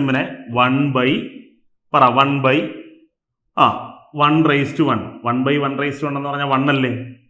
അതായത് മക്കളെ ഇവനാണ് A. ഇവനെ A എന്ന് വിളിക്കാം. A⁻m എന്നാണ് കിടക്കുന്നത്. അതിനെ നമ്മൾ എങ്ങനെ എഴുതും? 1/A⁻m എന്ന് വരും. അതായത് 1/1 എന്ന് പറഞ്ഞാൽ അത് 1 ആണ്. അതായത് LHS നമ്മൾ ഈ ഒരു ഭാഗം മാത്രം ചെയ്യുമ്പം നമുക്ക് 1 എന്ന് കിട്ടും. ഞാൻ ഇത്രയും കാര്യം ഒന്നുകൂടെ ചെയ്ത് കാണിച്ചു തരാം. ഇത്രയും ഭാഗം ഒന്നുകൂടെ ചെയ്ത് കാണിച്ചു തരാം. ശരിതാ നോക്ക്. 243 എങ്ങനെ എഴുതാം? ഈ 5 വെട്ടിപ്പോകണമെങ്കിൽ 3ന്റെ 3/5 എന്ന് എഴുതാം. ഹോൾ റൈസ് ടു -1/5 എന്ന് എഴുതാം. നടുക്കത്തെ ചിഹ്നമുണ്ട് മൈനസ് എഴുതി. 1 ഈ 5 വെട്ടിപ്പോകണമെങ്കിൽ 32നെ 2/5 എന്ന് എഴുതാം. Whole raise to -1/5. ഇനി മൊത്തത്തിൽ ഹോൾ റൈസ് ടു -1 ഉണ്ടേ. 5 വെട്ടി 1/3 -1 മൈനസ് 5 വെട്ടി 1/2 -1 ഹോൾ റൈസ് ടു -1. ഒന്നുമില്ല, ഇവിടെ ഈ മൈനസ് കളയണം. ഇവനെ നേരെ തിരിച്ചെഴുതിയാൽ മതി. അപ്പം മക്കളെ 3/1 എന്ന് വരും, ഡിവൈഡഡ് ബൈ 1 എന്ന് വരും. 3/1/1 എന്ന് വരും. മക്കളെ ഇവനെ തിരിച്ചെഴുതി 3/1/1 മൈനസ് 2/1/1 ഹോൾ റൈസ് ടു -1 ഉണ്ട്. 3/1 എന്ന് പറഞ്ഞാൽ 3 ബൈ 1 3 തന്നെ. ഇവിടെ 2 വരും. Whole raise to -1. 3ന്ന് 2 കുറച്ച 1, 1/-1. ശരി, ഇത് a/-m എന്ന രൂപത്തിലാണ്. ഇവനെ എങ്ങനെ മാറ്റും? പറ. 1/1/1, അതായത് 1 കിട്ടും. മനസ്സിലായോ? ഇത് മാത്രം ചെയ്യുമ്പോൾ മക്കളെ 1 കിട്ടും. അവിടെ നിൽക്കട്ടെ. ശരി, തൽക്കാലം നമ്മൾ ഇവനെ കളയുന്നു. അപ്പം ആദ്യ ഭാഗത്തിൽ നമുക്ക് 1 കിട്ടി. ശരി, അപ്പൊ ഇവനെ ഇത്രയും ഭാഗം ചെയ്തപ്പോൾ നമുക്ക് കിട്ടിയത് 1 1. അവിടെ ഇരിക്കട്ടെ. അടുത്തവനെ ചെയ്തു നോക്കാം. രണ്ടാം ഭാഗം ചെയ്തു നോക്കാം. രണ്ടാം ഭാഗത്തിൽ ആരാ? 1/3 -1 മൈനസ് 1/4 ഹോൾ റൈസ് ടു -1. നമുക്കറിയാം ഇവനെ കളയാൻ എന്ത് ചെയ്താൽ മതി? പറ. നമ്മൾ തൊട്ടു മുമ്പ് അങ്ങോട്ട് ചെയ്ത ഇവനെ അതേ സാധനം തന്നെ എവിടെ നിൽക്കുന്നത്? എങ്ങനെ എഴുതാം? ഈ 1നെ താഴെ കൊണ്ടുവരണം, 3/-1 മേളിൽ കൊണ്ടുവരണം. അപ്പം മുകളിൽ പോകുമ്പം 3/1 എന്ന് വരും, താഴെ 1 വരും. ഇവൻ താഴെ വന്നേത് മൈനസ് കൊടുത്ത് 4/1 എന്നാവും, താഴെ 1 വരും, ഹോൾ റൈസ് ടു -1 വരും. ഓക്കെ, 3/1/1 എന്ന് പറഞ്ഞാൽ 3 മൈനസ് 4/1/1 എന്ന് പറഞ്ഞാൽ 4 ഹോൾ റൈസ് ടു -1. 3 - 4 എന്ന് പറഞ്ഞാൽ മക്കളെ -1. -1/1 എന്ന് വരും. ശരിയാണോ? -1/1 എന്ന് വരും. -1/1 കണ്ടുപിടിക്കാം. അതിന് പറ. ഇതിപ്പോ a/1 m എന്നാണ് കിടക്കുന്നത്. a/-m എന്നാണ് കിടക്കുന്നത്. ആണോ? ശരി, നമ്മൾ മേളിലൊരു 1 കൊടുത്തിട്ട് -1/1 എന്ന് എഴുതും. ഓക്കെ ആണേ? അതായത് a അങ്ങനെ തന്നെ മക്കളെ, ഈ a അങ്ങനെ തന്നെ എഴുതണം. -m എന്നുള്ളത് താഴെ വരുമ്പോൾ m എന്നാവും. അതായത് ഇവിടുത്തെ -1 എന്നുള്ളത് താഴെ വരുമ്പോൾ 1 ആയി. അപ്പോൾ 1/-1/1 എന്ന് പറഞ്ഞാൽ അത് -1. അപ്പം 1/-1 എന്ന് പറഞ്ഞാൽ അത് -1. ശരിയാണോ? -1 എന്ന് വരും. ഇനി പറ. നമുക്ക് ഇവനെ ചെയ്തപ്പോൾ 1 കിട്ടി. ഇവനെ ചെയ്തപ്പം -1 എന്ന് കിട്ടിയത്. എങ്കിൽ ചെയ്യേണ്ടത് 1 നടുക്കത്തെ സൈൻ പ്ലസ് -1. 1 പ്ലസ് -1 എന്ന് പറഞ്ഞാൽ മക്കളെ അത് 0 അല്ലേ? നമ്മുടെ ശരി ഉത്തരം ഓപ്ഷൻ ബി 0. എന്തെങ്കിലും ഭാഗത്ത് ബുദ്ധിമുട്ട് തോന്നിയെങ്കിൽ ഒരു തവണ കൂടി നിങ്ങൾ പിറകിലോട്ടടിച്ചെന്ന് കാണുക. ഉറപ്പായിട്ടും പിടികിട്ടും, ഉറപ്പായിട്ടും മനസ്സിലാവും. ഒന്നുമില്ല മക്കളെ, ഇവിടുത്തെ ഈ മൈനസ് കളയാൻ ഇവനെ നേരെ അങ്ങ് തിരിച്ചെഴുതിയാൽ മതി. ഇവിടുത്തെ ഈ മൈനസ് കളയാൻ ഇവനെ നേരെ അങ്ങ് തിരിച്ചെഴുതിയാൽ മതി. മനസ്സിലായോ? പിടികിട്ടിയോ? ശരി, നമുക്ക് അടുത്ത ചോദ്യത്തിലോട്ട് പോവാം. 3 and 1/2 minus 2 and 1/3 minus 1/3 divided by 5 and 1/2 into 5/11 minus 1 and 2/3 മൂല്യം കണ്ടെത്തുക. അത്യാവശ്യം ഒരു വലിയ ചോദ്യം തന്നെയാണ്. ഭിന്നസംഖ്യകൾ എന്ന ടോപ്പിക്കുമായിട്ട് ബന്ധപ്പെട്ട ചോദ്യമാണ്. അപ്പോൾ ഇതിൻ്റെ ക്രിയ നമുക്ക് നടത്തണമെങ്കിൽ എപ്പോഴും മിശ്ര ഭിന്നങ്ങളെ ക്രിയ ചെയ്യാൻ വിഷമ ഭിന്നത്തിലാക്കിയിട്ട് ചെയ്യണം. മിശ്ര ഭിന്നങ്ങൾ എവിടെങ്കിലും കിടക്കുന്നത് കണ്ടാൽ അതിൻ്റെ ക്രിയ ചെയ്യണമെങ്കിൽ അതിനെ വിഷമ ഭിന്നം, മകളെ മിക്സഡ് ഫ്രാക്ഷനെ ഇംപ്രോപ്പർ ഫ്രാക്ഷൻ ആക്കണം. അങ്ങനെ ആക്കുമ്പം ഞാൻ ഒന്ന് മാറ്റി എഴുതുവാണേ. 2 താഴെ തന്നെ എഴുതി. നമുക്കറിയാം 3 2 6, 6നോട് 1 കൂട്ടി 7 മൈനസ് അടുത്ത 3 താഴെ തന്നെ എഴുതി. 3 2 6 1 7 മൈനസ് 3 താഴെ തന്നെ എഴുതി, 1 മേളിൽ ഡിവൈഡഡ് ബൈ താഴത്തെയും മിക്സഡ് ഫ്രാക്ഷൻ എന്ന് മാറ്റി എഴുതാം. 2 താഴെ എഴുതി 5 2 10 1 11 ഇൻറ്റു 11 താഴെ എഴുതി മേളിലൊന്നുമില്ല, സൈഡിലൊന്നുമില്ല, അപ്പോൾ 5 മുകളിലും. ഓക്കെ, അവിടെ ബ്രാക്കറ്റ് ഉണ്ട്, മൈനസ് 3 താഴെ 1 3 3 2 5. ഓക്കെ ആണേ. ശരി, ഇവിടെ ഇപ്പം വ്യത്യസ്തമായ ചേരങ്ങളാണ്. ഇവിടെ 2, ഇവിടെ 3, ഇവിടെ 3. വ്യത്യസ്തമായ ചേരങ്ങളാണ്. നമുക്ക് ചേരങ്ങളെ ഒരുപോലാക്കിയാൽ ക്രിയ ചെയ്യാൻ എളുപ്പമാണ്. അപ്പോൾ എന്താണ് ചേരങ്ങളെ ഒരുപോലാക്കാൻ ചെയ്യേണ്ടതെന്ന് ചോദിച്ചാൽ, മക്കളെ 2നെയും 3നെയും ഒന്നുകിൽ എൽസിയം എടുക്കാം. എൽസിയം എടുത്താൽ ഇതൊക്കെ തന്നെ വരും. തൊട്ടടുത്ത ഇവരുടെ ഒരു പൊതുവായ ഗുണിതം, തൊട്ടടുത്ത പൊതുവായ ഗുണിതം ആരാ? 2ന്റെയും 3ന്റെയും പൊതുവായൊരു ഗുണിതമാണ് 6. എങ്കിൽ 2നെയും 3നെയും ഗുണിച്ചാൽ 6 ആക്കാൻ പറ്റുമോ നോക്കണം. പറ്റും, 6 ആക്കാൻ പറ്റും. അതിന് എത്ര കൊണ്ട് ഗുണിക്കണം നോക്കണം. 2നെ 6 ആക്കാൻ 3 കൊണ്ട് ഗുണിക്കണം. അപ്പം മക്കളെ മുകളിലും 3 കൊണ്ട് ഗുണിക്കണം. ശരിയാണോ? മുകളിലും താഴെയും ഒരേ സമയത്ത് 3 കൊണ്ട് ഗുണിക്കണം. അപ്പം മുകളിൽ ഗുണിക്കുമ്പം 7 3 21, താഴെ 6 വരും, മൈനസ് ഈ 3നെ 6 ആക്കാൻ 2 കൊണ്ട് ഗുണിക്കണം. അപ്പം മുകളിലും താഴെയും 2 കൊണ്ട് ഗുണിക്കണം. അപ്പം 14/6 വരും.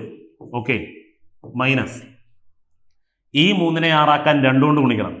അപ്പം മുകളിലും താഴെയും 2 കൊണ്ട് ഗുണിക്കുമ്പം 2/6 വരും. Okay, divided by. ശരി, ഇവിടെ നമുക്കറിയാം, ഇവിടെ ഗുണിക്കുമ്പം താഴത്തെ ഈ ഒരു 11 ഈ ഒരു 11 വെട്ടിക്കളയാം.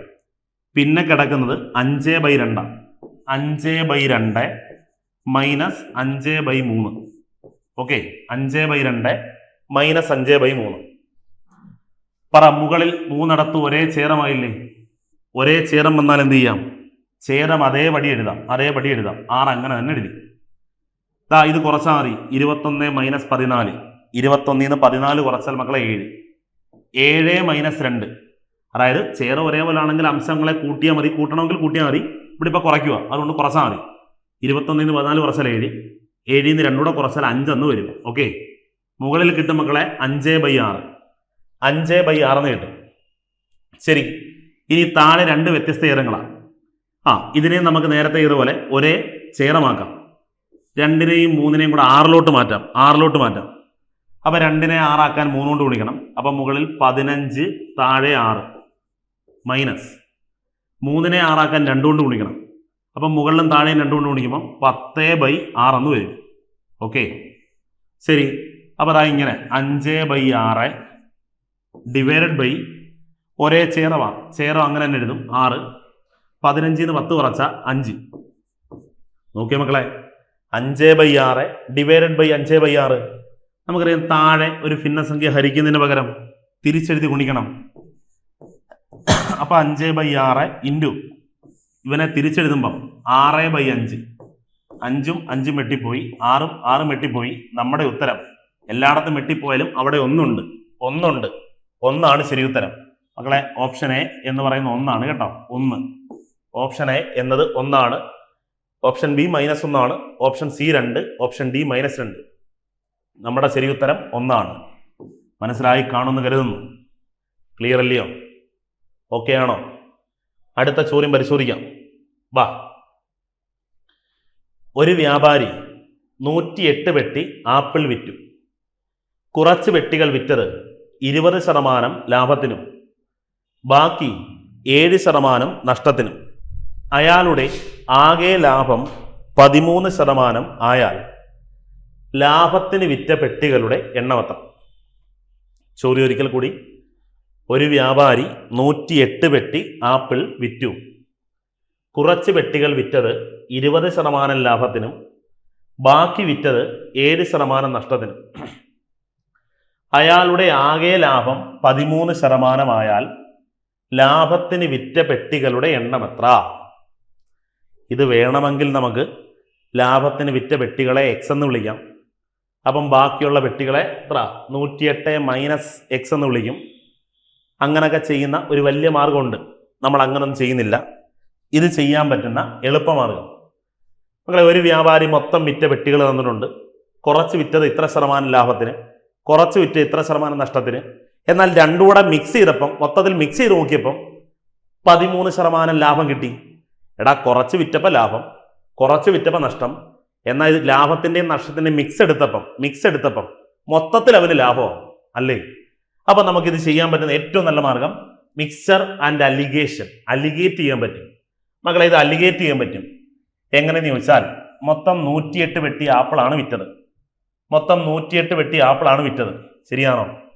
ആ 108-ൽ കുറച്ച് വിറ്റപ്പം 20% ലാഭം കിട്ടി എന്ന് പറഞ്ഞാൽ മുടക്ക് മുതൽ 100% തിരിച്ചു കിട്ടി, 20% അധികവും കിട്ടി എന്ന് പറഞ്ഞാൽ മക്കളെ കുറച്ച് വെട്ടികൾ വിറ്റത് 120%. ഇത് മനസ്സിലായോ? കുറച്ച് വെട്ടികൾ വിറ്റത് ഈ 120%. 20% ലാഭം കിട്ടണമെങ്കിൽ നമുക്കറിയാം 100 കിട്ടണം, അധികം 20 കിട്ടണം, മൊത്തം 120 കിട്ടണം. ഓക്കെ, ഇനി കുറച്ച് വെട്ടി വിറ്റത് 7% നഷ്ടത്തിന്. അപ്പൊ 7 കിട്ടിയില്ല, 7 നഷ്ടപ്പെട്ടു പോയി. ബാക്കി എത്ര കിട്ടി? ബാക്കി മക്കളെ 93 കിട്ടി. ഇത് മനസ്സിലായോ? എടാ കുറച്ച് വിറ്റത് 20% ലാഭത്തിന്. അപ്പം നമുക്ക് എന്ത് കിട്ടിയെന്ന് ആലോചിക്കുക. നമുക്ക് 100 തിരിച്ച് കിട്ടി, 20 അധികവും കിട്ടി, 120 കിട്ടി. കുറച്ച് വിറ്റപ്പോൾ 7% നഷ്ടപ്പെട്ടു പോയി എന്ന് പറഞ്ഞാൽ ആ 7 കിട്ടിയില്ല, ബാക്കി 93 കിട്ടി. ഓക്കെ, എന്നാൽ ഇതിൻ്റെയും കൂടെ മിക്സർ എടുക്കുമ്പോൾ മക്കളെ മിക്സ് ചെയ്ത് നോക്കിയപ്പം മൊത്തത്തിൽ തട്ടിച്ച് നോക്കിയപ്പം 13% ലാഭം എന്ന് പറഞ്ഞാൽ 100 തിരിച്ച് കിട്ടി, മൊത്തം ചിലവായതിൻ്റെ 100 തിരിച്ച് കിട്ടി, 13 അധികം കിട്ടി എന്ന് പറഞ്ഞാൽ മൊത്തത്തിൽ 113 തിരിച്ച് കിട്ടി. എങ്കിൽ ഇതാണ് ലാഭത്തിന് വിറ്റത്, ഇതാണ് നഷ്ടത്തിന് വിറ്റത്. എങ്കിൽ ഇത്രയേ ഉള്ളൂ. ലാഭത്തിന് വിറ്റ പെട്ടികളുടെയും നഷ്ടത്തിന് വിറ്റ പെട്ടികളുടെയും എണ്ണങ്ങളുടെ റേഷ്യോ കണ്ടുപിടിക്കാൻ ക്രോസ് കുറച്ചാൽ മതി. ലാഭത്തിന് വിറ്റ പെട്ടികളുടെയും നഷ്ടത്തിന് വിറ്റ പെട്ടികളുടെയും എണ്ണം കണ്ടുപിടിക്കാൻ ക്രോസ് കുറച്ചാൽ മതി. അപ്പൊ ഇങ്ങനെ കുറയ്ക്കുമ്പം ഇവിടുത്തെ സംഖ്യ കിട്ടും. അതാണ് ലാഭത്തിന് വിറ്റ പെട്ടികളുടെ എണ്ണം, അതായത് എണ്ണത്തിന്റെ റേഷ്യോ. ഇങ്ങനെ കുറച്ചാൽ ഇവിടെ ഒരു സംഖ്യ കിട്ടും. അതാണ് നഷ്ടത്തിന് വിറ്റ പെട്ടികളുടെ എണ്ണത്തിന്റെ റേഷ്യോ. കുറച്ചു പേര് ചിന്തിക്കും, ഇങ്ങനെ കുറയ്ക്കുമ്പം നഷ്ടത്തിന്റെ അല്ലേ കിട്ടുന്നത്, ഇങ്ങനെ കുറയ്ക്കുമ്പം ലാഭത്തിന്റെ അല്ലേ കിട്ടുന്നതെന്ന്. അല്ല, ഇങ്ങനെ കുറച്ചാൽ കിട്ടുന്ന ഇവിടുത്തെ സംഖ്യ മക്കളെ ലാഭത്തിൻ്റെയും ഇങ്ങനെ കുറച്ചാൽ കിട്ടുന്ന ഇവിടുത്തെ സംഖ്യ നഷ്ടത്തിൻ്റെയുമാണ്. അപ്പൊ പറ 113 90 തമ്മിൽ കുറച്ചാൽ 103 113 എന്ന് പറഞ്ഞാൽ 20 വരും. 120 113 തമ്മിൽ കുറച്ചാൽ 7 വരും. 7 അതെ, അത്രയേ ഉള്ളൂ. 20:7. അതായത് ഇനി ഇതിനെ വെട്ടാൻ പറ്റത്തില്ല. ലാഭത്തിന് വിറ്റ വെട്ടികളുടെയും നഷ്ടത്തിന് വിറ്റ വെട്ടികളുടെയും എണ്ണത്തിന്റെ റേഷ്യോ 20:7. ലാഭത്തിന് വിറ്റ വെട്ടികളുടെയും നഷ്ടത്തിന് വിറ്റ വെട്ടികളുടെയും എണ്ണത്തിന്റെ റേഷ്യോ 20:7. അതായത് 20 7 കൂട്ടിയാൽ മക്കളെ മൊത്തം ഒരു 27 വെട്ടി വിറ്റെങ്കിൽ 27-ലെ 20 വെട്ടികൾ വിറ്റത് ലാഭത്തിന്, 27-ലെ 7 വെട്ടികൾ വിറ്റത് നഷ്ടത്തിന്. അപ്പൊ പറ, മൊത്തം ഇവിടെ 108 വെട്ടി ഉണ്ടായിരുന്നു. 108 വെട്ടി, ശരിയാണോ? മൊത്തം 108 വെട്ടി ഉണ്ടായിരുന്നു. 108 വെട്ടിയുടെ 27-ൽ നോക്ക്, 20ഉം 7 കൂട്ടിയിൽ 27. 27-ൽ 20 എണ്ണം വിറ്റത് ലാഭത്തിന്. അതുപോലെ മൊത്തം 108 വെട്ടി ഉണ്ടായിരുന്നു. അതിലെ മൊത്തം 27-ൽ 7 വെട്ടി വിറ്റത് നഷ്ടത്തിന്. 20 7 27. 27-ലെ 20 എണ്ണം ലാഭം, 7 എണ്ണം നഷ്ടം. അപ്പൊ മൊത്തം 108-ന്റെ 27-ലെ 20 ഭാഗം ലാഭം, 27-ലെ 7 ഭാഗം നഷ്ടം. വെട്ടാം. 27-നകത്ത് 27 ഒരു തവണ, 108-നകത്തിൽ 4 തവണ, 20 × 4 എന്ന് പറഞ്ഞാൽ 80. അതായത് 80 വെട്ടികളും 108 വെട്ടിയിലെ 80 വെട്ടികളും മക്കളെ വിറ്റത് ലാഭത്തിന്. 27-നകത്ത് 27 ഒരു വട്ടം, 108-നകത്ത് 4 വട്ടം, 7 4 28. 28 വെട്ടികൾ വിറ്റത് നഷ്ടത്തിനുമാണ്. മൊത്തം 108 വെട്ടിയിലെ ഈ 80 എണ്ണം വിറ്റത് ലാഭത്തിനും 28 എണ്ണം വിറ്റത് നഷ്ടത്തിനും. നമ്മുടെ ചോദ്യം ലാഭത്തിന് വിറ്റ വെട്ടികളുടെ എണ്ണം. അതുകൊണ്ട് ഇവിടുത്തെ ഉത്തരം 80. മനസ്സിലായോ? സിമ്പിൾ അല്ലയോ? ക്ലിയർ ആയി കാണും എന്ന് കരുതട്ടെ. അടുത്തൊരു ചോദ്യത്തിലൂടെ പോട്ടെ. നമുക്ക് അടുത്തൊരു ചോദ്യം പരിശോധിക്കാം. ഒരാൾ 50 കിലോ അരി വിറ്റു. കുറച്ച് വിറ്റത് 20% ലാഭത്തിനും ബാക്കി 10% നഷ്ടത്തിനും. അയാളുടെ ആകെ ലാഭം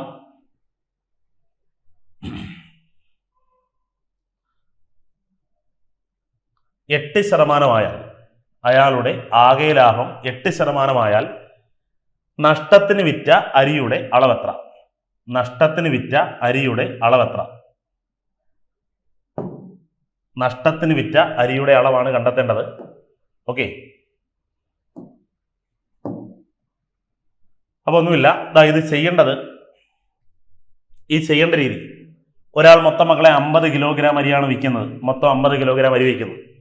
അതിൽ കുറച്ച് വിൽക്കുന്നത് 20% ലാഭത്തിനും ബാക്കി 10% ലാഭത്തിനും.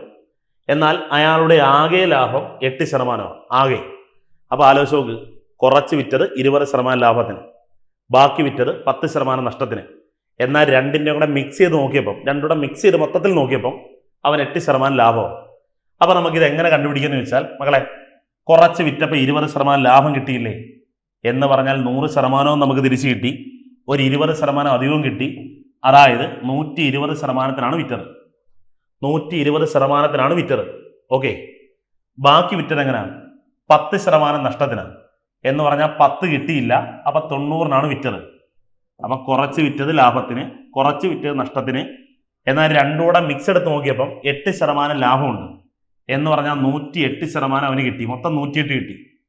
എങ്കിൽ നോക്ക്, ലാഭത്തിന് വിറ്റ അരിയുടെയും നഷ്ടത്തിന് വിറ്റ അരിയുടെയും റേഷ്യോ കണ്ടുപിടിക്കാൻ പറ്റും. ലാഭത്തിന് വിറ്റ അരിയുടെയും നഷ്ടത്തിന് വിറ്റ അരിയുടെയും റേഷ്യോ കണ്ടെത്താൻ പറ്റും. ഓക്കെ, അതിനെന്ത് ചെയ്യണമെന്ന് ചോദിച്ചാൽ ക്രോസ് കുറച്ചാൽ മതി. 90-ഉം 108-ഉം തമ്മിൽ കുറയ്ക്കുമ്പം 18 വരും. 18. 120-ഉം 108-ഉം തമ്മിൽ കുറയ്ക്കുമ്പം 12 വരും. 12. ഓക്കെ, 18:12. 18:12. 18-നെയും 12-നെയും 6 കൊണ്ട് വീണ്ടും വെട്ടാം. 18-നകത്ത് 6 3 തവണ, 12-നകത്ത് 6 2 തവണ. അതായത് റേഷ്യോ 3:2 വരും. 3:2 എന്ന് കിട്ടും. 3:2.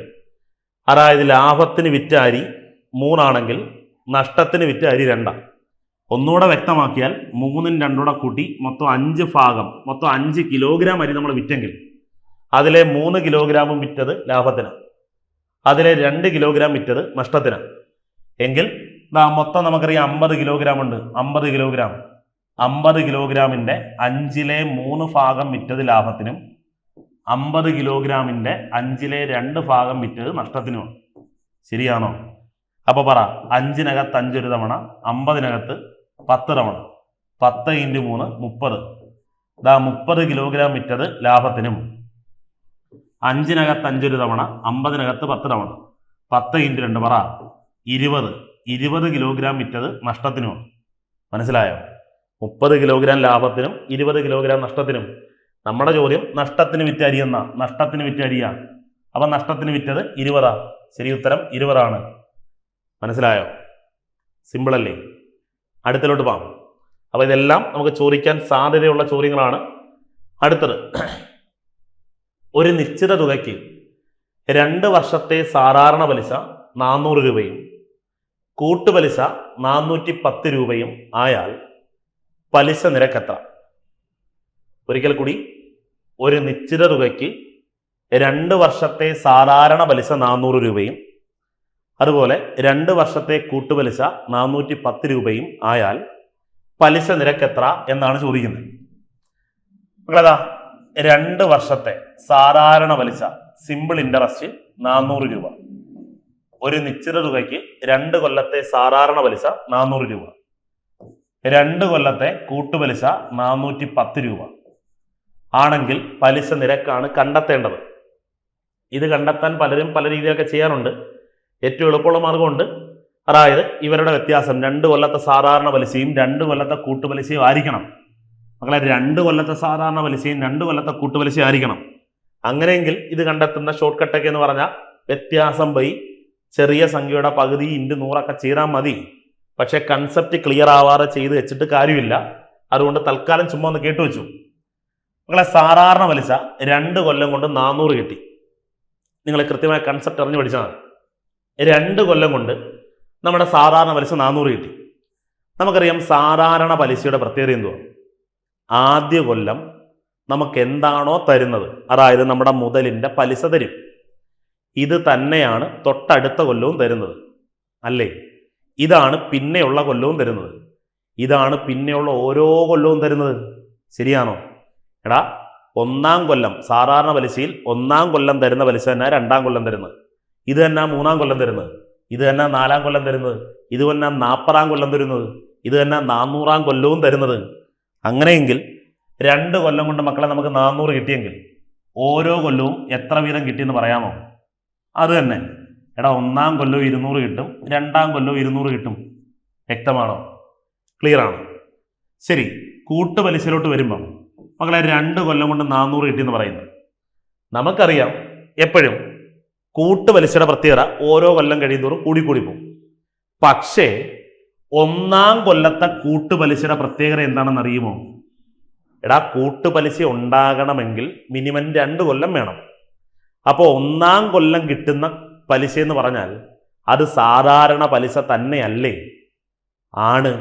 കാരണം എടാ, ഒന്നാം കൊല്ലം നമുക്ക് തരാൻ പോകുന്ന പലിശ നമ്മുടെ മുതലിൻ്റെ മാത്രം പലിശയാണ്. നമ്മുടെ മുതലിൻ്റെ മാത്രം പലിശയാണ്. നമ്മുടെ മുതലിൻ്റെ മാത്രം പലിശയാണ്. ശരിയാണോ? രണ്ടാമത്തെ കൊല്ലം തൊട്ടാണ് ഒന്നാമത്തെ കൊല്ലത്തിൻ്റെ പലിശയും കൂടെ തരാൻ തുടങ്ങുന്നത്. ശരിയില്ലയോ? അപ്പൊ പറ, ഒന്നാം കൊല്ലം കിട്ടുന്ന പലിശ എന്ന് പറഞ്ഞാൽ എപ്പോഴും എപ്പോഴും എപ്പോഴും സാധാരണ പലിശയ്ക്ക് തുല്യമായിരിക്കും. ഒന്നാം കൊല്ലം കിട്ടുന്ന പലിശ എന്ന് പറഞ്ഞാൽ എപ്പോഴും അത് സാധാരണ പലിശയ്ക്ക് തുല്യമായിരിക്കും. പിടികിട്ടിയോ? അപ്പൊ ഒന്നാം കൊല്ലം നമുക്ക് കിട്ടിയ കൂട്ടുപലിശ എത്ര തന്നെ മക്കളെ? പറ. 200. ഇത് ഓക്കെ ആണോ? എങ്കിൽ പറ, നമുക്ക് 2 കൊല്ലം കൊണ്ട് 410 കിട്ടിയെങ്കിൽ രണ്ടാം കൊല്ലം ആയിരിക്കില്ലേ ബാക്കി മൊത്തം കിട്ടിയത്? ആണ്. അപ്പൊ രണ്ടാം കൊല്ലം ബാക്കി എത്ര കിട്ടി? 210 കിട്ടി. ഞാൻ അതിനെ 200 + 10 എന്ന് എഴുതുക. തെറ്റ് വല്ലതും ഉണ്ടോ? ഇല്ല, തെറ്റൊന്നുമില്ല. ഇത്രയും വ്യക്തമായിട്ട് മനസ്സിലായോ? ഇത്രയും വ്യക്തമായിട്ട് മനസ്സിലായോ? ആ കൂട്ടുപലിശ ഒന്നാം കൊല്ലം കിട്ടുന്ന കൂട്ടുപലിശ എന്ന് പറഞ്ഞാൽ നമ്മുടെ മുതലിന് മാത്രമേ പലിശ തരത്തുള്ളൂ. കാര്യം അതിനു മുമ്പ് വർഷം പലിശ ഒന്നും കിട്ടിയില്ല, നമുക്ക് മുതലിന് മാത്രമേ പലിശ തരത്തുള്ളൂ. ആ പലിശയുണ്ട്. രണ്ടാം കൊല്ലം തൊട്ടാണ് മക്കളെ പിന്നെ നമുക്ക് വേറെ കൂടുതൽ പലിശ കിട്ടുന്നത്. ശരിയാണോ? വൃത്തിയായിട്ടൊന്ന് ആലോചിച്ച്. ഈ 200 എന്തുവാ? നമ്മുടെ മുതലിൻ്റെ മാത്രം പലിശയാണ് അല്ലേ? ഈ 200 എന്തുവാ? നമ്മുടെ മുതലിൻ്റെ പലിശ, മുതലിന് മാത്രം വരുന്ന പലിശയാണ്, സാധാരണ പലിശയാണ്. ഈ 200 എന്താണെന്നറിയോ? അതും കൂട്ടുപലിശയാണെങ്കിലും സാധാരണ പലിശ തന്നെയാണ്. എടാ, നമ്മുടെ മുതലിന് മാത്രം തന്ന പലിശയാണ് 200. മുതലിന് മാത്രം തന്ന പലിശയാണ് ഈ 200. ശരിയാണോ? അപ്പൊ ഈ 200 എന്താണെന്ന് അറിയുമോ? ഈ 200 നമ്മുടെ മുതലിന് തന്ന പലിശയാണ് മക്കളെ. മനസ്സിലായോ? എടാ, ഈ 200 ഈ 200 ഈ 200 ഈ 200 മുതലിന് തന്ന പലിശയാ. മുതലിന് തന്ന പലിശയാ. ശരിയാണോ? എങ്കിൽ പറ, ഇവിടെ ഒരു 10 രൂപ അധികം കിട്ടി. ഒരു 10 രൂപ ഈ കൊല്ലം അധികം കിട്ടി. ആ 10 രൂപ എവിടെ നിന്ന് വന്നേ? അതെ, കഴിഞ്ഞ കൊല്ലത്തെ പലിശയുടെ പലിശയാണ് രണ്ടാമത്തെ കൊല്ലം നമുക്ക് കിട്ടിയ 10 രൂപ. എടാ, കഴിഞ്ഞ കൊല്ലം നമുക്ക് കിട്ടിയ 200 രൂപയ്ക്ക് അവര് ഒരു കൊല്ലം കൊണ്ട് തന്ന പലിശയാണ് 10 രൂപ. എടാ, 200 രൂപയ്ക്ക് ഒരു കൊല്ലത്തെ പലിശയാണ് 10 രൂപ. എങ്കിൽ പലിശ നിരക്ക് എത്ര എന്നാ കണ്ടുപിടിക്കണ്ടേ? നമുക്ക് ഇങ്ങനെ വ്യാഖ്യാനിക്കാം. കഴിഞ്ഞ കൊല്ലം ഞാൻ അവിടെ മക്കളെ 200 രൂപ കൊണ്ട് ഇട്ടു, 200 രൂപ കൊണ്ട് നിക്ഷേപിച്ചു, 200 രൂപ അവിടെ ബാങ്കിൽ കൊണ്ട് ഇട്ടു. ഒരു കൊല്ലം കറക്റ്റ് പൂർത്തിയായപ്പം അവരെനിക്ക് 10 രൂപ പലിശ തന്നു. 200ക്ക് 10, നമ്മുടെ നാട്ടിലൊക്കെ പറയുന്ന പോലെ 200ക്ക് 10 പലിശ. എടാ, 200 രൂപ കൊണ്ടിട്ടപ്പം 10 രൂപ പലിശ തന്നു. 200-ന് 10 പലിശയെങ്കിൽ അത് നിരക്ക് എത്ര എന്നറിയാൻ അതിനെ 100 കൊണ്ട് ഗുണിച്ചാൽ മതി. ദാ, ഈ 2 പൂജ്യവും ഈ 2 പൂജ്യവും വെട്ടിക്കളയാം. 10/2 എന്ന് പറഞ്ഞാൽ 5. അവിടുത്തെ പലിശ നിരക്ക് 5%. മനസ്സിലായോ? സിമ്പിൾ അല്ലേ? മനസ്സിലായി കാണും എന്ന് കരുതുന്നു. നമുക്കൊരു ചോദ്യം കൂടെ പരിശോധിക്കാം. ഒരു നിശ്ചിത തുകയ്ക്ക് 2 വർഷത്തെ സാധാരണ പലിശ 500 രൂപയും കൂട്ടുപലിശ 525 രൂപയും ആയാൽ പലിശ നിരക്ക് എത്ര? നിങ്ങളെ ഒരു നിശ്ചിത തുകയ്ക്ക് 2 കൊല്ലത്തെ സാധാരണ പലിശ 500 രൂപ, 2 കൊല്ലത്തെ സാധാരണ പലിശ 500 രൂപ, 2 കൊല്ലത്തെ കൂട്ടുപലിശ 525 രൂപ, 525 രൂപ. എങ്കിൽ പലിശ നിരക്ക് എത്ര എന്നാണ് ചോദിക്കുന്നത്. 2 കൊല്ലം കൊണ്ട് നമുക്ക് 500 കിട്ടണമെങ്കിൽ മക്കളെ സാധാരണ പലിശയാണ്. ഓരോ കൊല്ലവും 250 വീതം ആയിരിക്കില്ലേ കിട്ടിയത്? ആയിരിക്കും. കാരണം നമുക്കറിയാം എല്ലാ കൊല്ലവും കിട്ടുന്ന സാധാരണ പലിശ തുല്യമാണ്. എടാ, ഒന്നാം കൊല്ലം 250 കിട്ടിയാൽ രണ്ടാം കൊല്ലവും 3-ാം കൊല്ലവും 30-ാം കൊല്ലവും 300-ാം കൊല്ലവും 3000-ത്തെ കൊല്ലവും 250 വെച്ചാൽ കിട്ടത്തുള്ളൂ. ഓക്കെ ആണേ? കൂട്ടുപലിശയിലോട്ട് വരുമ്പം 2 കൊല്ലം കൊണ്ട് മക്കളെ 525 കിട്ടി. നമുക്കറിയാം ഒന്നാം കൊല്ലം നമുക്ക് കിട്ടാൻ പോകുന്ന കൂട്ടുപലിശ ഒന്നാം കൊല്ലത്തെ സാധാരണ പലിശയ്ക്ക് തുല്യമായിരിക്കും. കാരണം ഒന്നാം കൊല്ലം അങ്ങോട്ട് പലിശ തരണമെങ്കിൽ മുതലിന് മാത്രമേ പലിശ ഉള്ളവിടെ. കൂട്ടുപലിശ ഉണ്ടാകണമെങ്കിൽ മിനിമം 2 കൊല്ലം വേണ്ടേ? 1 കൊല്ലം പലിശ കിട്ടിയാലേ അടുത്ത കൊല്ലം ആ പലിശയ്ക്കും കൂടെ പലിശ തരാൻ പറ്റത്തുള്ളൂ. അപ്പോൾ ഒന്നാമത്തെ കൊല്ലം നമുക്ക് എവിടുന്നും പലിശ കിട്ടാനില്ല. ഒന്നാമത്തെ കൊല്ലം നമ്മുടെ മുതൽ മാത്രമേ ഉള്ളൂ അവിടെ, അതിന്റെ പലിശ തരത്തുള്ളൂ. ആ പലിശ എന്ന് പറഞ്ഞാൽ സാധാരണ പലിശയ്ക്ക് തുല്യമാണ് എന്ന് പറഞ്ഞാൽ 250. വ്യക്തമാണോ? ശരി, ബാക്കി മൊത്തം കിട്ടിയത് രണ്ടാമത്തെ കൊല്ലമാണ്. അപ്പൊ ബാക്കി എത്ര കിട്ടിയെന്ന് ചോദിച്ചാൽ 250 കിട്ടി, പ്ലസ് ഒരു 25 കിട്ടി. ഈ 250 ഈ 250 ഈ 250 ഈ 250 മുതലിന്റെ പലിശയാണ്. എല്ലാ കൊല്ലവും നമുക്ക് മുതലിന്റെ പലിശ തന്നുകൊണ്ടേയിരിക്കണം. അപ്പൊ ഈ 250 മുതലിന്റെ പലിശയാണ്. എല്ലാ കൊല്ലവും മുതലിന്റെ പലിശ കിട്ടിയേ മതിയാകൂ. മനസ്സിലായോ? അല്ലാതെ പലിശയുടെ പലിശ മാത്രം കിട്ടിയിട്ട് നമുക്ക് ജീവിക്കാനൊന്നും പറ്റത്തില്ല. അതുകൊണ്ട് തന്നെ മുതലിന്റെ പലിശയും കിട്ടും, പലിശയുടെ പലിശയും കിട്ടും. അതാണ് കൂട്ടുപലിശയുടെ പ്രത്യേകത. അപ്പൊ 250 എന്ന് പറഞ്ഞാൽ മക്കളെ മുതലിന്റെ പലിശയാണ്. അപ്പൊ നിങ്ങൾ പറ, ഈ 25 എന്തുവാ? ഈ 25 എന്തുവാ? പലിശയുടെ പലിശയാണ്. ഏത് പലിശയുടെ? കഴിഞ്ഞ കൊല്ലം നമുക്ക് കിട്ടിയ ഈ 250 രൂപയുടെ പലിശയാണ് മക്കളെ 25 രൂപ. കഴിഞ്ഞ കൊല്ലം നമുക്ക് കിട്ടിയ ഈ 250 രൂപയുടെ പലിശയാണ് ഒരു കൊല്ലത്തെ 25 രൂപ. അപ്പൊ മനസ്സിലായി, 250 രൂപ നമ്മൾ അവിടെ നിക്ഷേപിച്ചു. 250 രൂപയ്ക്ക് ഒരു കൊല്ലം 25 രൂപയാണ് പലിശ. എങ്കിൽ അതിനെ ശതമാനമാക്കാൻ × 100 ചെയ്താൽ മതി. 0 അടിച്ചു കളഞ്ഞ് 25 അടിച്ചു കളഞ്ഞ് നമ്മുടെ ഉത്തരം 10%. മനസ്സിലായോ? ഓക്കെ ആണോ? അടുത്ത ചോദ്യത്തിലോട്ട് പോട്ടെ. ഇതാ നോക്ക്. 2005 ജനുവരി 14 വെള്ളി ആയാൽ 2007 ജനുവരി 14 ഏത് ദിവസമാണ്? ഒരിക്കൽ കൂടി, 2005 ജനുവരി 14 വെള്ളി ആയാൽ 2007 ജനുവരി 14 ഏത് ദിവസമാണ്? ഓക്കെ. ഈ അടുത്തിടെ നടത്തിയ സിവിൽ എക്സൈസ് ഓഫീസറിലും ഇങ്ങനെ ഒരു ചോദ്യം പ്രത്യക്ഷപ്പെട്ടിരുന്നു. നമുക്ക് വീണ്ടും ഒരുപക്ഷെ പ്രതീക്ഷിക്കാൻ പറ്റുന്ന ഒരു ചോദ്യമാണ്. മക്കളെ, 2005 ഞാൻ ചെയ്ത് കാണിച്ചു തരാം.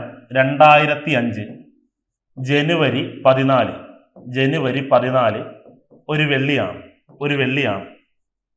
എങ്കിൽ 2007 ജനുവരി 14 ഏത് ദിവസമാണ് എന്നാണ് ചോദിക്കുന്നത്. ഓക്കെ, 2005 ജനുവരി 14 വെള്ളിയെങ്കിൽ 2007 ജനുവരി 14 ഏത് ദിവസം? നമുക്ക് മനസ്സിലായി.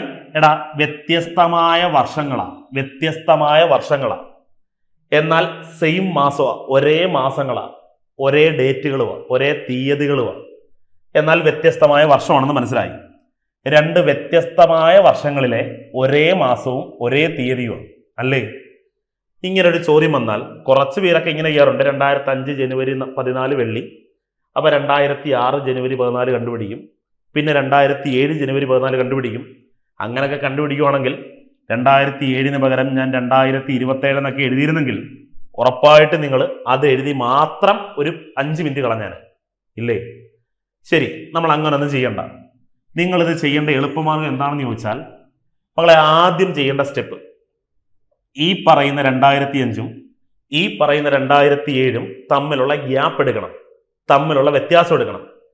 2005 ജനുവരി 14 2007, അതായത് ഈ 2 വർഷങ്ങൾ തമ്മിലുള്ള ഗ്യാപ്പ് എടുക്കണം. ആദ്യം 5ഉം 7ഉം തമ്മിലുള്ള വ്യത്യാസം മക്കളെ 2, 5ഉം 7ഉം തമ്മിലുള്ള വ്യത്യാസം 2 അങ്ങോട്ട് എഴുതി. പ്ലസ് അടുത്ത സ്റ്റെപ്പ് എന്താണെന്ന് ചോദിച്ചാൽ, കുറച്ച് പേര് എന്ത് ചെയ്യും, ഇതിനും ഇടയിലുള്ള ലീപ്പ് ഇയറുകൾ എണ്ണം എടുക്കണമെന്ന് കുറച്ച് പേരൊക്കെ ചിന്തിക്കുന്നതാണ്. മക്കളെ, ഞാൻ അങ്ങനല്ല പറയുന്നത്. ലീപ്പ് ഇയറുകൾ എന്ന് നിങ്ങൾ ചിന്തിക്കരുത്. ഈ 2 ഡേറ്റുകൾക്കിടയിലുള്ള ഫെബ്രുവരി 29 എന്ന ഡേറ്റുകളുടെ എണ്ണം എടുക്കണം. പ്രത്യേകം ശ്രദ്ധിക്കണേ. ഈ 2 ഡേറ്റുകൾക്കിടയിൽ ഈ ഒരു ഡേറ്റ് വരുന്നുണ്ടോ എന്നാ നോക്കേണ്ടത്. ഈ ഒരു ഡേറ്റ്, അല്ലാതെ ലീപ്പ് ഇയർ വന്നിട്ട് കാര്യമില്ല. ഞാൻ അടുത്ത ചോദ്യം ചെയ്യുമ്പോൾ നിങ്ങൾക്ക് മനസ്സിലാവും വൃത്തിയായിട്ട്. ഈ പറയുന്ന ജനുവരി 14 ഈ പറയുന്ന ജനുവരി 14 ഇടയിൽ ഫെബ്രുവരി 29 എന്ന കറക്റ്റ് പർട്ടിക്കുലർ ഡേറ്റ് വന്നിട്ടുണ്ടോ നോക്കണം. ഉണ്ടോ? നമുക്കറിയാം ഇവൻ വരുന്നത് എപ്പോഴാ? ലീപ്പ് ഇയറിലെ വരുത്തുള്ളൂ. ഇവൻ അതിവർഷത്തിലെ വരുത്തുള്ളൂ. അത് വേറെ. അപ്പൊ നമ്മൾ ആദ്യം അതിവർഷം ഉണ്ടോ നോക്ക്. 2005 ഒരു അതിവർഷമാണോ? അല്ല. 2005 ഒരു അതിവർഷമല്ല. 2004 അതിവർഷമോ? അപ്പൊ 2005 അതിവർഷമല്ല. പിന്നെ തൊട്ടടുത്ത് 2006 അതിവർഷമല്ല. അപ്പൊ 2006 അതിവർഷമല്ല. അപ്പൊ എന്തായാലും ഇവൻ വരത്തില്ല. 2007 അതിവർഷമാണോ? 2007 അതിവർഷമല്ല. ഇനി അഥവാ 2007 അതിവർഷമാണെങ്കിൽ പോലും ഈ ഫെബ്രുവരി 29 ഈ രണ്ട് ഡേറ്റുകൾക്കിടയിൽ വരുമോ മക്കളെ? ഈ രണ്ട് ഡേറ്റുകളുടെ ഇടയിൽ വരുമോ? വരത്തില്ല. ഈ ജനുവരി 14 കഴിഞ്ഞിട്ടാണ് ഫെബ്രുവരി 29 ഉണ്ടെങ്കിൽ പോലും വരുന്നത്. ശരിയാണോ? അപ്പം എന്തായാലും ഈ രണ്ട് ഡേറ്റുകൾക്കിടയിൽ ഇവൻ ഒരു തവണ പോലും ഇല്ല. അപ്പൊ നമുക്ക് അവന്റെ എണ്ണം 0 എന്ന് എഴുതാം. 2 + 0 എന്ന് പറഞ്ഞാൽ 2. അപ്പൊ നിങ്ങൾ ചെയ്യേണ്ടത് അവിടെ കിടക്കുന്ന വെള്ളിയോടൊപ്പം 7 ദിവസത്തിൽ കൂടുതൽ ഉണ്ടായിരുന്നെങ്കിൽ നമ്മൾ 7 കൊണ്ട് ഹരിച്ചിട്ട് ശിഷ്ടമായിരുന്നു കൂട്ടുന്നത്. ഇവിടെ ഇപ്പോൾ ഒരാഴ്ച പോലും മാറ്റാനില്ല. അതുകൊണ്ട് വെള്ളിയോടൊപ്പം ഈ 2 ദിവസം കൂട്ടി പറഞ്ഞാൽ മതി. വെള്ളി കഴിഞ്ഞ് 1ാമത്തെ ദിവസം ശനി, 2ാമത്തെ ദിവസം ഞായർ. വെള്ളി കഴിഞ്ഞുള്ള 2ാമത്തെ ദിവസം എടുക്കുമ്പം 1ാമത്തെ ദിവസം ശനി, 2ാമത്തെ ദിവസം ഞായർ. നമ്മുടെ ശരിയായ ഉത്തരം ഞായറാണ്. മനസ്സിലായി കാണും എന്ന് കരുതുന്നു. ശരി, ഇങ്ങനൊരു ചോദ്യം ഒന്നാലോചിച്ച് നോക്കി.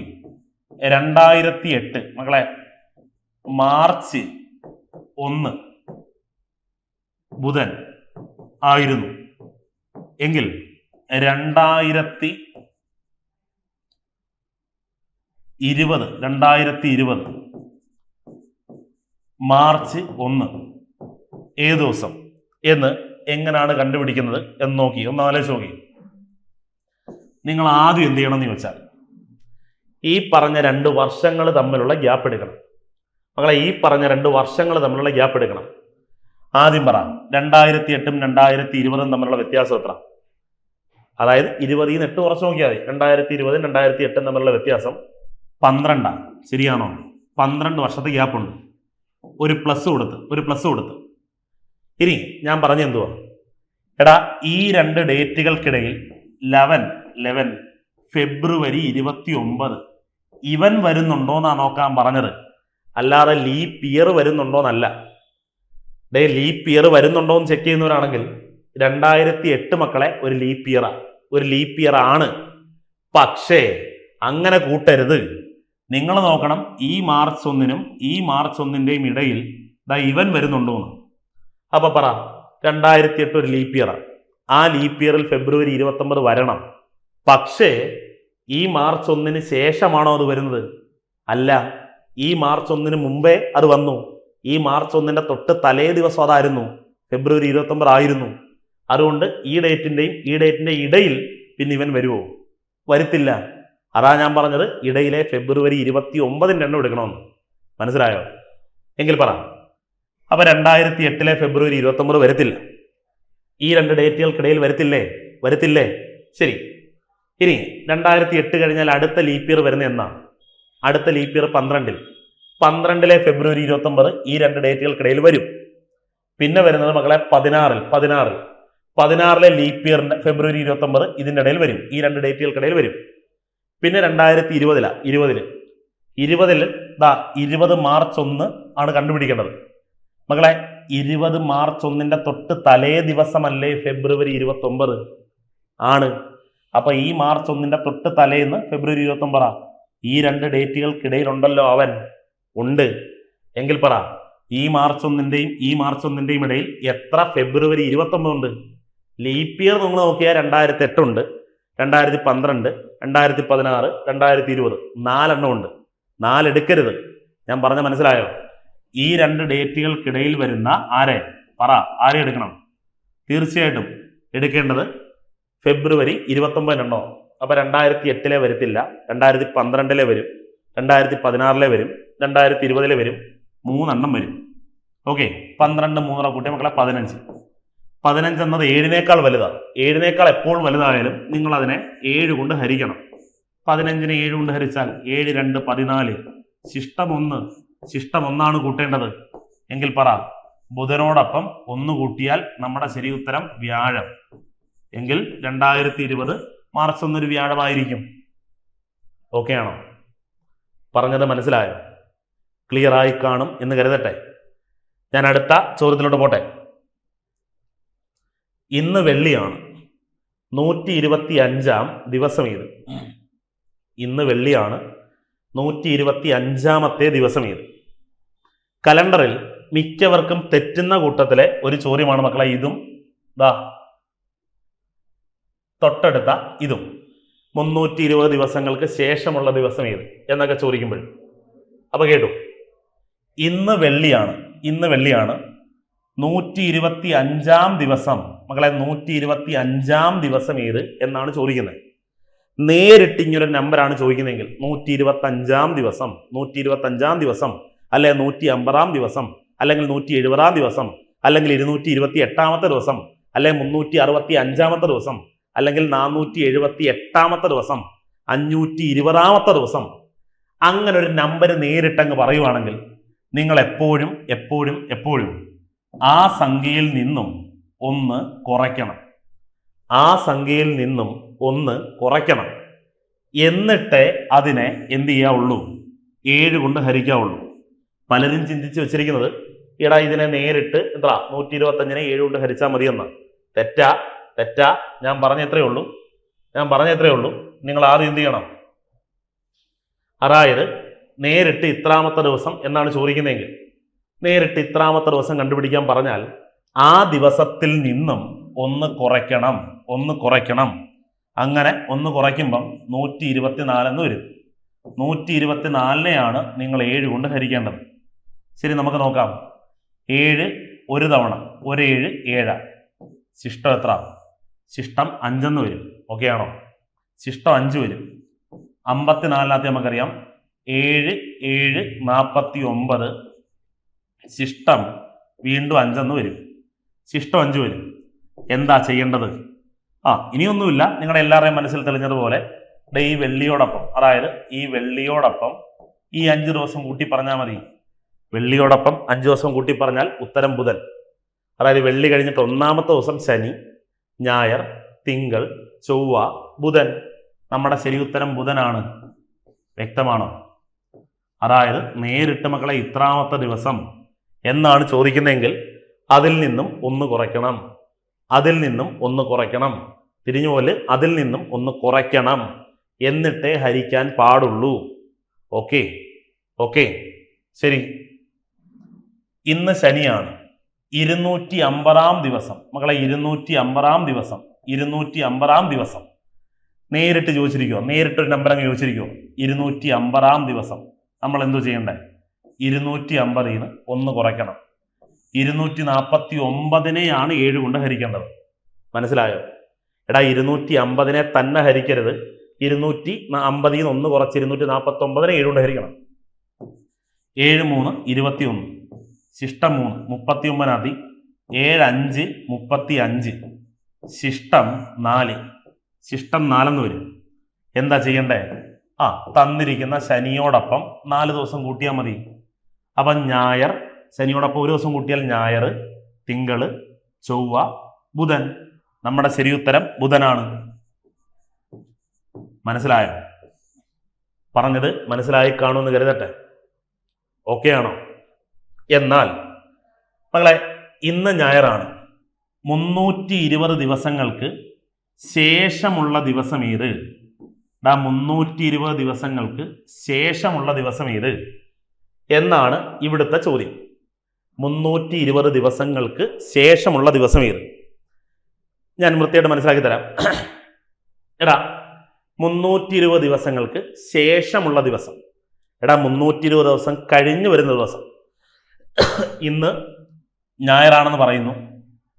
ഇനി 320 ദിവസങ്ങൾക്ക് ശേഷം. നമുക്കറിയാം 320 ദിവസങ്ങൾക്ക് ശേഷം വരുന്ന ദിവസത്തിന്റെ നമ്പർ എത്ര? ആ ദിവസത്തിന്റെ എണ്ണം എത്ര?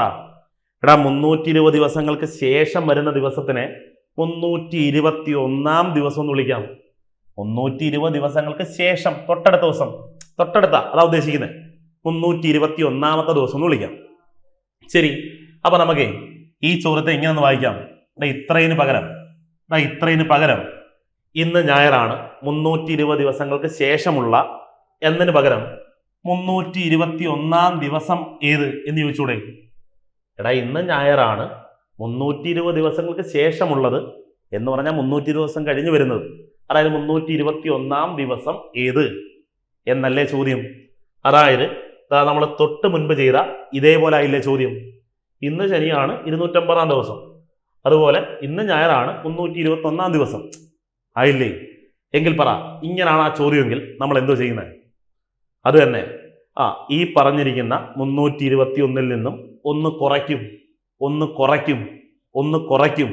എന്നിട്ടാണ് നമ്മൾ എന്ത് ചെയ്യുന്നത്? 7 കൊണ്ട് ഹരിക്കുന്നത് അല്ലേ? അപ്പൊ യഥാർത്ഥത്തിൽ ഈ ചോദ്യത്തിനെ ആ ഫോർമാറ്റിലോട്ട്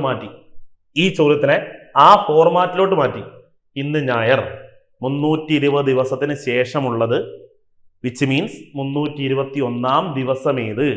അങ്ങനാണ് ചോദിക്കുന്നെങ്കിൽ നമുക്കറിയാം ഇവിടെ നിന്ന് കുറയ്ക്കണം, എന്നിട്ട് 7 കൊണ്ട് ഹരിക്കാൻ പാടുള്ളൂ. ശരി, ഇനി 321 നമുക്കറിയാം 1 കുറയ്ക്കുമ്പോൾ 320 വരും. ഇനി ഈ സംഭവം ഷോർട്ട് കട്ട് എത്രയേ ഉള്ളൂ? നിങ്ങൾ ചെയ്യേണ്ടത്, ശേഷമുള്ളത് എന്നൊരു വാക്കാണ് കാണുന്നതെങ്കിൽ, ശേഷമുള്ള എന്നൊരു വാക്ക് കണ്ടാൽ ആ സംഖ്യയെ തന്നെ എടുത്ത് ഹരിച്ചു. കാരണം മനസ്സിലായി കാണൂ. ഇപ്പം ആ സംഖ്യയെ തന്നെ ഹരിച്ചു.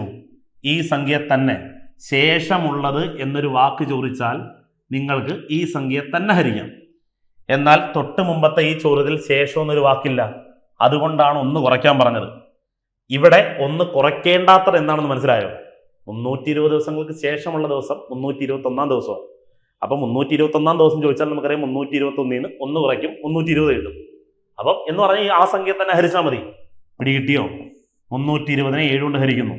7 4 28, ശിഷ്ടം 4, 40 7 5 35, ശിഷ്ടം 5.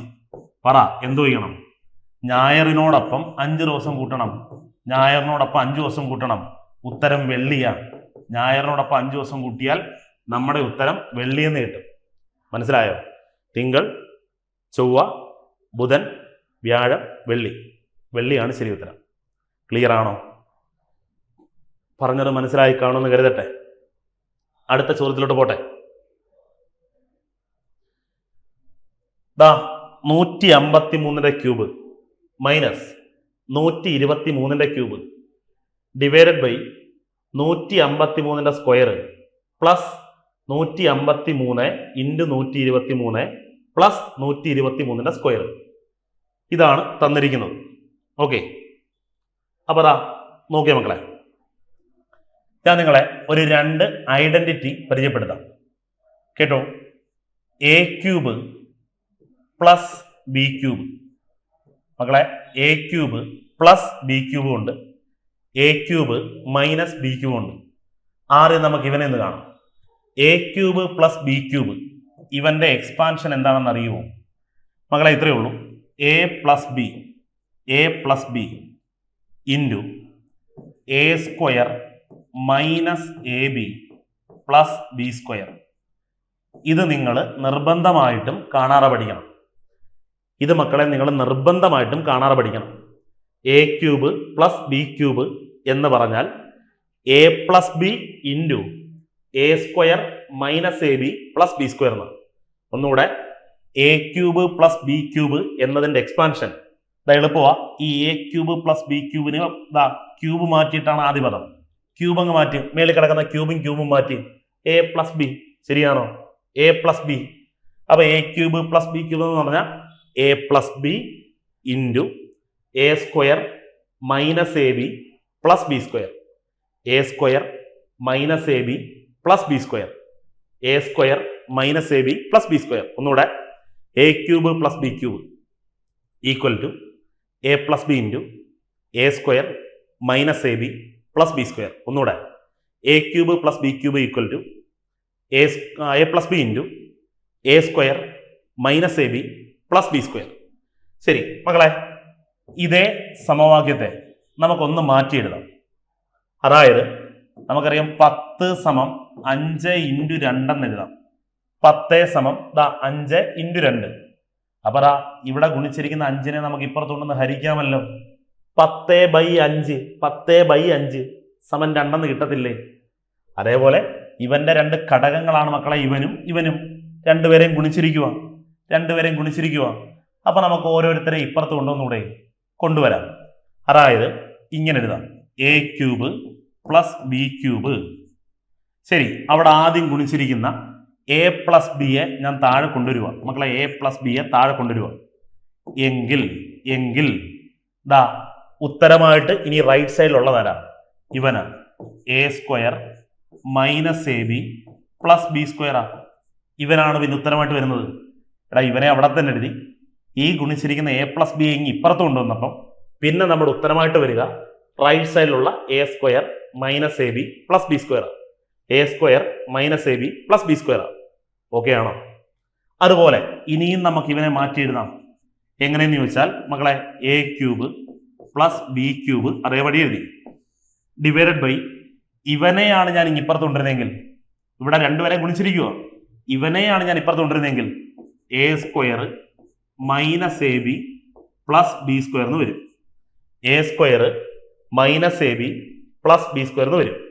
എങ്കിൽ പിന്നെ ഉത്തരമായിട്ട് വരിക റൈറ്റ് സൈഡിലുള്ള ബാക്കി ആരാ? a+b. റൈറ്റ് സൈഡിലുള്ള a+b. ഇതാണ് ഉത്തരമായിട്ട് വരിക. മനസ്സിലായോ? പിടികിട്ടിയോ? ശരി, ഇതേപോലെ മക്കളെ, ഇതേപോലെ കുഞ്ഞുങ്ങളെ a-b-യുടെ a³ - b³ന്റെ എക്സ്പാൻഷൻ കൂടി നിങ്ങളൊന്ന് അറിഞ്ഞു വെക്കണം. a³ - b³ എന്ന് പറഞ്ഞാൽ മക്കളെ a - b into a² + ab + b² എന്ന a² + ab + b². ഒന്നുകൂടെ a - b into a² + ab + b². ശരി, ഇവിടെയും രണ്ടുപേരെ ഗുണിച്ചിരിക്കുക. അപ്പൊ എങ്ങനെ എഴുതാം? a³ - b³ divided by a - b ആണ് താഴെ വരുന്നതെങ്കിൽ പിന്നെ എന്തായിരിക്കും ഉത്തരം? പറ. a² + ab + b² ആയിരിക്കും ഉത്തരം. ഇനി ഇവനേതാ ഓർ ഇങ്ങനെ എഴുതാം, a³ - b³ divided by a² + ab + b² താഴെ വന്നാൽ മക്കളെ എന്താ ഉത്തരം? a - b. മനസ്സിലായോ? a - b ഉത്തരം. പിടികിട്ടിയോ? ഇനി ഞാൻ ഒരു ടിപ്പ് പറഞ്ഞുതരാം, ഒരു കിടിലൻ സാധനം പറഞ്ഞുതരാം. കേട്ടോ? ഇങ്ങനൊരു ചോദ്യം ചോദിച്ചാൽ ഒരു കാരണവശാലും ഇങ്ങനെയും അവർ ചോദിക്കാറില്ല, ഇങ്ങനെയും ചോദിക്കാറില്ല. ഇത് മാത്രമാണ് അവരെപ്പോഴും ചോദിക്കുന്നത് മക്കളെ. ഇത് മാത്രമേ ചോദിക്കത്തുള്ളൂ. മനസ്സിലായോ? ഇത് മാത്രമേ സുഹൃത്തുക്കളെ ചോദിക്കത്തുള്ളൂ. ഇത് മാത്രമേ മക്കളെ ചോദിക്കത്തുള്ളൂ. അതുപോലെ ഇവിടെ a³ + b³ ഈ ഒരു സാധനവും ചോദിക്കത്തില്ല. ഇത് മാത്രമേ ചോദിക്കത്തുള്ളൂ. കഴിഞ്ഞ മുൻ വർഷങ്ങളിലെ ഡിഗ്രി ലെവൽ ചോദ്യങ്ങളിൽ അടക്കം ഇവനെ മാത്രമേ ചോദിക്കാറുള്ളൂ. ഇവനെയാണ് ചോദിക്കുന്നത്. മനസ്സിലായോ? അതായത് ഈ ഒരു ഫോർമാറ്റ് വെച്ചേ ചോദിക്കത്തുള്ളൂ. കാരണം ഈ ഒരു ഫോർമാറ്റിൽ ചോദിക്കുമ്പോൾ a² അതിന്റെ വില കാണാനും ab-യുടെ വില കാണാനും b² വില കാണാനും ഒരുപാട് സമയം പോകും. അതുകൊണ്ട് ഇങ്ങനെ ചോദിക്കത്തില്ല. എന്തായാലും ഇങ്ങനെ തീരെയും ചോദിക്കത്തില്ല, അത് കുറെ സമയം എടുക്കും. അതുകൊണ്ട് മക്കളെ എപ്പോഴും ചോദിക്കുക. അതായത് ഇനി ഒരു ടിപ്പ് പറഞ്ഞുതരാം. ഒന്നുകൂടെ കേട്ടോ. ഈ ഒരു ഫോർമാറ്റിലെ എപ്പോഴും കണക്ക് ചോദിക്കത്തുള്ളൂ മക്കളെ. ഈ ഒരു ഫോർമാറ്റിലെ എപ്പോഴും കണക്ക് ചോദിക്കത്തുള്ളൂ. ഇനി കേട്ടോ, താഴെ എന്ത് കിടക്കുന്ന നിങ്ങൾ മൈൻഡ് ചെയ്യണ്ട. മുകളിൽ a³ - b³ ആണോ? ആണെങ്കിൽ ഉത്തരമായി വരിക താഴെ ഇവനെ വരുത്തുള്ളൂ. പേടിക്കണ്ട, ഇവനെ വരുത്തുള്ളൂ. മൊത്തം പഠിച്ചു വെച്ചാൽ നല്ലത്. താഴെ ഇവനായിരിക്കും വരുന്നത്. എങ്കിൽ ഉത്തരമായിട്ട് വരിക മക്കളെ ഈ ക്യൂബുകൾ മാറ്റിയ സംഖ്യ a - b ആയിരിക്കും. ക്യൂബുകൾ മാറ്റി എന്ന് പറഞ്ഞാൽ മതി a - b. a³ - b³ ആണ് മുകളിൽ വന്നത് എങ്കിൽ ഉത്തരം ഉറപ്പിച്ചോ a - b. a-b. a³ - b³ ക്യൂബുകൾ മാറ്റി പറഞ്ഞ a - b, അതാ ഉത്തരം. അതുപോലെ a³ + b³ ആണ് വരുന്നതെങ്കിൽ താഴെ ഇവനെ വരുത്തുള്ളൂ. അപ്പോൾ നമ്മുടെ ഉത്തരം ആ ക്യൂബുകൾ മാറ്റി a + b എളുപ്പമല്ലയോ? പറഞ്ഞിട്ട് പിടി കിട്ടിയോ? എളുപ്പമല്ലയോ? എടാ എ ക്യൂബ് പ്ലസ് ബി ക്യൂബാണ് മുകളിൽ കിടക്കുന്നതെങ്കിൽ നമ്മുടെ ഉത്തരം ക്യൂബ് മാറ്റി എ പ്ലസ് ബി. അതുപോലെ എ ക്യൂബ് മൈനസ് ബി ക്യൂബാണ് മുകളിൽ കിടക്കുന്നതെങ്കിൽ നമ്മുടെ ഉത്തരം ക്യൂബ് മാറ്റി പറഞ്ഞ് എ മൈനസ് ബി. എളുപ്പമാണോ? ഇത് മൊത്തം പഠിച്ചു വെച്ചാൽ നല്ലതാണ്. ശരി, എങ്കിൽ നമുക്ക് നമ്മുടെ ചോദ്യങ്ങളൊന്ന് നോക്കാം. കണ്ടോ മക്കളെ, ഇവൻ ഏത് രൂപത്തിലാണ് കിടക്കുന്നത്? A cube minus B cube divided by നോക്ക് A square plus A B plus B square എന്ന രൂപത്തിലാണ്. നമുക്കറിയാം ഇങ്ങനെ വന്നാൽ നമ്മുടെ ഉത്തരം എടാ ക്യൂബ് മാറ്റി എ മൈനസ് ബി ആണ്. Which means 153 minus 123. 3 3 0, 5 2 3. നമ്മുടെ ഉത്തരം 30. ഓപ്ഷൻ എ 30 ശരി ഉത്തരം. കണ്ണടച്ചുറക്കാൻ സമയം വേണ്ട. ഞാൻ ഇതുപോലെ എഴുതണ്ട. നിങ്ങൾ 153 മൈനസ് 123 കഴിഞ്ഞ് 30. കണ്ണടച്ചുറക്കാൻ സമയം വേണോ? പിടികിട്ടിയോ? സാധനം പിടികിട്ടിയോ? നിങ്ങൾക്ക് സംശയം ഉണ്ടെങ്കിൽ ഞാൻ പറഞ്ഞ ഫാക്റ്റ്, അതായത് എടാ ഇവനെയും അതുപോലെ ഇവനെയുമേ ചോദിക്കത്തുള്ളൂ എന്ന് ഞാൻ പറഞ്ഞതിൽ എന്തെങ്കിലും തർക്കമുണ്ടെങ്കിൽ നിങ്ങൾ കുറേയധികം പ്രീവിയസ് ചോദ്യങ്ങൾ എടുത്ത് വെച്ച് നോക്കിക്കോ. ഇത് രണ്ടും എപ്പോഴും ചോദിക്കുന്നത്, മനസ്സിലായോ? ഇത് രണ്ടുമാണ് എപ്പോഴും ചോദിക്കുന്നത്. ഓക്കെ, മക്കളെ മറ്റൊരു ചോദ്യം. 715 ക്യൂബ് പ്ലസ് 419 ക്യൂബ്. മനസ്സിലായി? മുകളിൽ കിടക്കുന്നത് എ ക്യൂബ് പ്ലസ് ബി ക്യൂബാ. ആണോ? ഡിവൈഡ് ബൈ, ഞാൻ ചുമ്മാ ഒന്ന് എഴുതണമെന്ന് പോലും ഇല്ലേ? താഴെ എങ്ങനെ മക്കളെ? A square minus A B, കണ്ടോ? A B plus B square. ശരി, നിങ്ങൾ മൈൻഡ് ചെയ്യണ്ട. എടാ മുകളിൽ കിടക്കുന്നത് A cube plus B cube ആണോ? എങ്കിൽ നമ്മുടെ ഉത്തരം എ പ്ലസ് ബി ആയിരിക്കും. അതായത് 715 പ്ലസ് 419 അല്ലേ? 9 5 14 4 ശിഷ്ടം 1 1 2 3 7 4 11 1134. ഓപ്ഷൻ സി 1134 നമ്മുടെ ശരി ഉത്തരം. ക്ലിയർ ആണോ? മനസ്സിലായി കാണുമെന്ന് കരുതട്ടെ. അടുത്തോട്ട് പോട്ടെ. ശരി, നല്ല ചോദ്യമാണ്. 100/3 into 3n minus 3n-1 equal to 891 ആയാൽ എന്നിന്റെ വില എത്ര? ഓപ്ഷൻ ഉണ്ട് മക്കളെ. 4 3 5 2. നല്ല ചോദ്യം. 100/3 into 3n minus 3n-1 equal to 891 ആയാൽ എന്നിന്റെ വില. കൃത്യംഗം എന്ന ടോപ്പിക്കുമായിട്ട് ബന്ധപ്പെട്ട മറ്റൊരു നല്ല ചോദ്യമാണ്. ശരി, നമുക്കറിയാം ഇവിടെ ഒരു ഗുണനം കിടപ്പുണ്ട്. ഈ 3n 100മായിട്ടല്ലേ ഗുണിക്കേണ്ടത്? ഒന്ന് ആലോചിച്ച് നോക്ക്. 3n എങ്ങനെ ഗുണിക്കുന്നത്? മകളെ, നമുക്കറിയാം ഒരു ഭിന്നസംഖ്യയുടെ മുകളിലോട്ടാണ് ഗുണിക്കേണ്ടത്. ശരിയാണോ? അപ്പൊ നമുക്ക് ആദ്യം അവിടെ നിന്ന് തുടങ്ങാം. എടാ ഇവനെ ആദ്യം ഇവിടോട്ട് ഗുണിക്കണം. അങ്ങനെ ഗുണിക്കുമ്പോൾ എന്താ മക്കളെ വരുന്നത്? ഉദാഹരണം പറഞ്ഞാൽ നമുക്കറിയാം x/5 ഇൻറ്റു 2.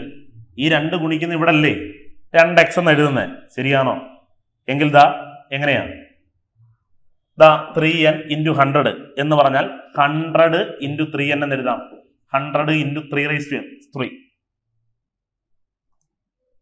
3n ആണ് കേട്ടോ. 3n അല്ല, 3n ആണേ. ക്ഷമിക്കുക, ഇവിടെ 3n അല്ല മക്കളെ, 3n. Okay, 100 into 3n 100 into 3n എന്ന് വരും. അപ്പൊ 3n ഗുണിക്കേണ്ട ആരോടൊപ്പം? 100നോടൊപ്പം. 100 ഇൻറ്റു 3n ഡിവൈഡഡ് ബൈ മക്കളെ ഒരു 3 ഉണ്ടല്ലോ. അപ്പൊ 3n ആരുമായിട്ട് ഗുണിച്ചു? 100 ഗുണിച്ചു. ഡിവൈഡഡ് ബൈ ഒരു 3 ഉണ്ട്. ഇനി ബാക്കിയുള്ളവരെ എഴുതുക. Minus 3n-1 equal to 891. Okay, clear ആണ്? ഇത്രയും ക്ലിയർ ആണ്? ഇത്രയും ഞാൻ ഒന്നുകൂടെ പറയണോ? വേണ്ട. 3n 100 ഗുണിച്ചപ്പം 100 ഇൻറ്റു 3n എന്ന് എഴുതാം. ഡിവൈഡഡ് ബൈ 3 എന്ന് കൊടുക്കാം. ഒരു തെറ്റുമില്ല. ഇനി ബാക്കിയുള്ള പദങ്ങളെ അതേപടി എഴുതി. Minus 3n-1 equal to 891. ഇനി നിങ്ങൾ നോക്ക്, ഇവരേത് രൂപത്തിലാണ്? 3n/3 എന്ന് പറഞ്ഞാൽ ഇത് ഏത് രൂപത്തിലാണ്? ഈ 3ന്റെ പവറായിട്ട് വേണമെങ്കിൽ ഒരു 1 ഇട്ട് കൊടുക്കാം. അങ്ങനെ വരുമ്പം a/m/a/n എന്ന a/m/a/n എന്ന നമുക്കറിയാം അവനെ എങ്ങനെ എഴുതാം? a/m-n എന്ന് എഴുതാം. അപ്പം 100 × 3n-1 എന്ന് എഴുതാം. 3n/3/1 ആണ്.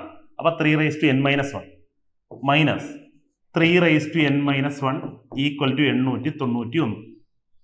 ഓക്കെ, ഇനി വൃത്തിയായിട്ട് പറയുന്ന കാര്യം വൃത്തിയായിട്ട് കേട്ടോണം മകളെ. 100 × 3n-1 ഇതാ എന്ന് പറഞ്ഞാൽ 3n-1 100 തവണ എഴുതി കൂട്ടിയിരിക്കുന്നു. 100 കൊണ്ട് ഗുണിക്കുക എന്ന് പറഞ്ഞാൽ 100 തവണ എഴുതി കൂട്ടിയിരിക്കുന്നു എന്നല്ലേ? ആണ്. അതായത് 3n-1 എന്ന സംഖ്യ 100 തവണ എഴുതി കൂട്ടിയിരിക്കുന്നു. അവിടെ നിന്നും ഒരു 3n-1 കുറയ്ക്കാൻ. എടാ 100 തവണയുണ്ട് 3n-1. അവിടെ നിന്നും ഒരു തവണ 3n-1 കുറയ്ക്കാൻ. ഒന്നുകൂടെ ഞാൻ വ്യക്തമാക്കി തരാം. തൽക്കാലം ഇവനെ നിങ്ങൾ എക്സ് എന്ന് വിളിക്കും. അപ്പൊ ഇവനെ നിങ്ങൾ എക്സ് എന്ന് വിളിച്ചാൽ എടാ 100x എന്നല്ലേ കിടക്കുന്നത്? 100x - x എന്നല്ലേ കിടക്കുന്നത്? എടാ ഇവനെ എക്സ് എന്ന് വിളിച്ചു നോക്ക്, എക്സ്. അപ്പം ഇതേ പദം തന്നെ ഇവിടെയും കിടക്കുന്നത്. അപ്പം 100x - x എന്നാവത്തില്ലേ മക്കളെ? 100x - x നമുക്കറിയാം. 100x - x എന്ന് പറയാൻ എത്ര? 99x. ശരിയാണോ? എടാ അത് തന്നെ ഞാൻ പറഞ്ഞുള്ളൂ. അപ്പൊ ഒന്ന് ആലോചിച്ച് നോക്കിയേ, എന്താ ചെയ്യേണ്ട? എത്രയേ ഉള്ളൂ. അതായത് ഇതാ 100 തവണ 3n-1 ഉണ്ട്. അവിടുന്ന് ഒരു 3n-1 കുറയ്ക്കുക. എങ്കിൽ നമുക്കറിയാം ബാക്കി 99 × 3n-1 വരും. ശരിയാണോ? 99 3n-1 വരും. അതാണ് മക്കളെ 891. എങ്കിൽ ദാ 3n-1 സമം 891/99 വരും. ശരിയാണോ? വെട്ടുമ്പം 9-ൽ 9 ഒരു തവണ, ഇവിടെ ഒരു തവണ, 9 × 9 81, 81-നകത്ത് വീണ്ടും 9 തവണ, 99/11 പറഞ്ഞാൽ 9 എന്ന് വരും. ആണോ? 9 എന്ന് വരും. അതായത് 3n-1 മക്കളെ 9. 3n-1 ഈക്വൽ ടു ഇവിടെ 3 ബേസിൽ, ഇവിടെയും 3 തന്നെ ബേസ് ആയിട്ട് വരണം. അപ്പം 3² എന്ന് എഴുതാം. ശരിയാണോ? 9നെ 3² എന്ന് എഴുതാം. 3ഉം 3ഉം ഒരേ ബേസ് വന്നാൽ നമുക്ക് ബേസ് വെട്ടിക്കളയാം മക്കളെ. ഒരേ ബേസ് വന്നാൽ നമുക്ക് ബേസ് വെട്ടിക്കളയാം. ശരി, n-1 സമം 2 എങ്കിൽ n സമം 2 + 1 ആണ്. അതായത് 3 ആണ് നമ്മുടെ ശരി ഉത്തരം. ഓപ്ഷൻ ബി 3 ആണ് ശരി ഉത്തരം. മനസ്സിലായി കാണും എന്ന് കരുതട്ടെ. നല്ല ചോദ്യമാണ്, നല്ല ചോദ്യമായിരുന്നു. ദാ ഇതേപോലെയുള്ള ഒരു ചോദ്യം കൂടെ ഒന്ന് പരിശോധിച്ചാലോ മക്കളെ? 17/2 × 2n. 2n അല്ല കേട്ടോ, 2n അല്ല, 2n ആണ് കേട്ടോ. 2n minus 2n-1 equal to 256 ആയാൽ n-ന്റെ വില നമുക്കറിയാം. ഇവനെ ആദ്യം ഇവിടോട്ട് ഗുണിക്കണം. അപ്പൊ ഇങ്ങനെ വരും മക്കളെ. 17 × 2n / 2 minus 2n-1 equal to 256. ദാ 2n ഉണ്ട്, താഴെ 2 ഉണ്ട്. ഇവന്റെ പവറിൽ ഒന്നിട്ട് കൊടുത്താൽ a/m/a/n a/m-n എന്ന് എഴുതും. 17 × 2n-1 minus 2n-1 equal to 256. മക്കളെ 17 തവണ 2n-1 ഉണ്ട്. അവിടെ നിന്നും ഒരു തവണ 2n-1 കുറയ്ക്കാൻ. 17 2n-1 നിന്നും ഒരു 2n-1 കുറച്ചാൽ 16 2n-1. ശരിയാണോ? 17 തവണയിൽ നിന്ന് ഒരു തവണ കുറച്ചാൽ 16 തവണ ഈക്വൽ ടു 256. ശരി, 2n-1 സമം 256/16. 2n-1 സമം 256-നെ 16 കൊണ്ട് ഹരിച്ചാൽ 16. ശരിയാണോ? ശരി, ഇനി പറ. ലെഫ്റ്റ് സൈഡിൽ 2 കിടക്കുന്നത്, റൈറ്റ് സൈഡിലും ബേസ് 2 വരണം. അപ്പൊ എങ്ങനെ എഴുതാം? 2n-1 സമം 16 എന്ന് പറഞ്ഞാൽ 2/4. 2/4 ശരിയാണോ? 2, 4, 8, 16 ശരിയാ. 2/4 രണ്ടും അടിച്ചു കളഞ്ഞു. n-1ന്റെ വില 4. ശരി, n സമം 4 + 1 ഉത്തരം 5 ആണ്. 5 ആണ് ശരി ഉത്തരം. മനസ്സിലായി കാണുമെന്ന് കരുതുന്നു. ക്ലിയർ ആണോ? ഓക്കെ അല്ലേ? നമുക്ക് അടുത്ത ചോദ്യത്തിലോട്ട് പോകാം. ഇതാ അടുത്ത ചോദ്യം, കുറച്ചുകൂടെ നല്ല ചോദ്യം. 3/3 into 3√3 by 3⁻⁻5/2 equal to 3a+3 ആയാൽ എയുടെ വില എത്ര? ഇതാണ് ചോദ്യം. എയുടെ വില ഒന്നുകൂടെ, 3/3 into 3√3 by 3⁻⁻5/2 equal to 3a+3. ശരി, ഇതാ ഞാൻ എഴുതി തുടങ്ങുക. നിങ്ങളെ 3/3 അങ്ങനെ തന്നെ ഇൻറ്റു എല്ലാവരെയും 3യുടെ പവറിൽ കൊണ്ടുവരണം. എല്ലാവരും 3 ആയിരിക്കണം. താഴെ 3 വരണം. നമ്മളെ 3√3 എന്ന് പറഞ്ഞാൽ അതിൻ്റെ അർത്ഥം 3 ഗുണം √3 എന്നാണ്. 3 ഗുണം √3 എന്നാണ്. ശരിയാണോ? എടാ 3√3 എന്ന് പറഞ്ഞാൽ അതിൻ്റെ അർത്ഥം 3 ഗുണം √3 എന്നാണ്. അപ്പൊ വെറുതെ 3 എന്നാൽ അതിൻ്റെ അർത്ഥം 3/1 എന്നാണ്.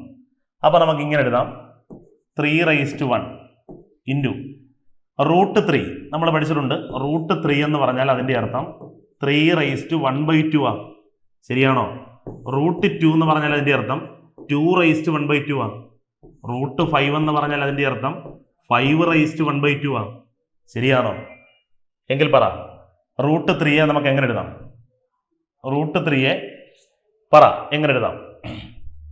3/1/2 എന്ന് എഴുതാം. Divided by 3⁻⁻5/2 equal to 3a+3. Okay, പറഞ്ഞേ, ഈ 3 പേരും കിടക്കുന്ന ഏത് ഫോർമാറ്റിലാണ്? a⁻m ഗുണം a⁻n. ഇവരെ തമ്മിൽ നോക്കിയാലും a⁻m ഗുണം a⁻n. നമുക്കറിയാം a⁻m+n എന്ന് എഴുതാം. അതായത് 3 കോമൺ ആയിട്ട് അങ്ങ് എഴുതിയിട്ട് 3ഉം ഒന്നുകൂടെ കൂട്ടി 4. 4ഉം അരയും 4.5. 4.5 എന്ന് കിട്ടും. 4.5. 4.5 നമ്മൾ വിഷമഭിന്നത്തിലോട്ട് മാറ്റുമ്പം 2 താഴെ 4, 2, 8, 1, 9. അപ്പം മൊത്തത്തിൽ ഇത് 3 കൂടെ നമുക്ക് ഒരുമിച്ച് ക്രിയ ചെയ്യുമ്പം 3 താഴെ എഴുതാം.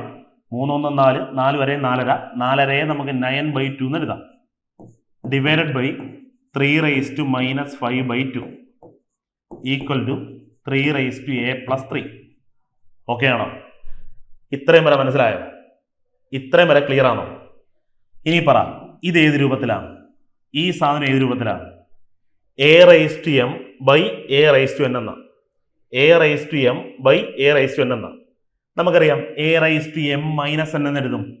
a⁻m-n 9/2 അതാണ് m മൈനസ് -5/2 എന്ന് വരത്തില്ലേ? a⁻m minus n. a⁻m minus n. എന്നിന് പ്രത്യേക ഒരു മൈനസ് ഉണ്ട്. അപ്പൊ മൊത്തത്തിൽ എന്താവും മക്കളെ? 3/9/2 മൈനസ് ഓഫ് മൈനസ് എന്ന് പറഞ്ഞാൽ പ്ലസ് 5/2 എന്ന് വരും.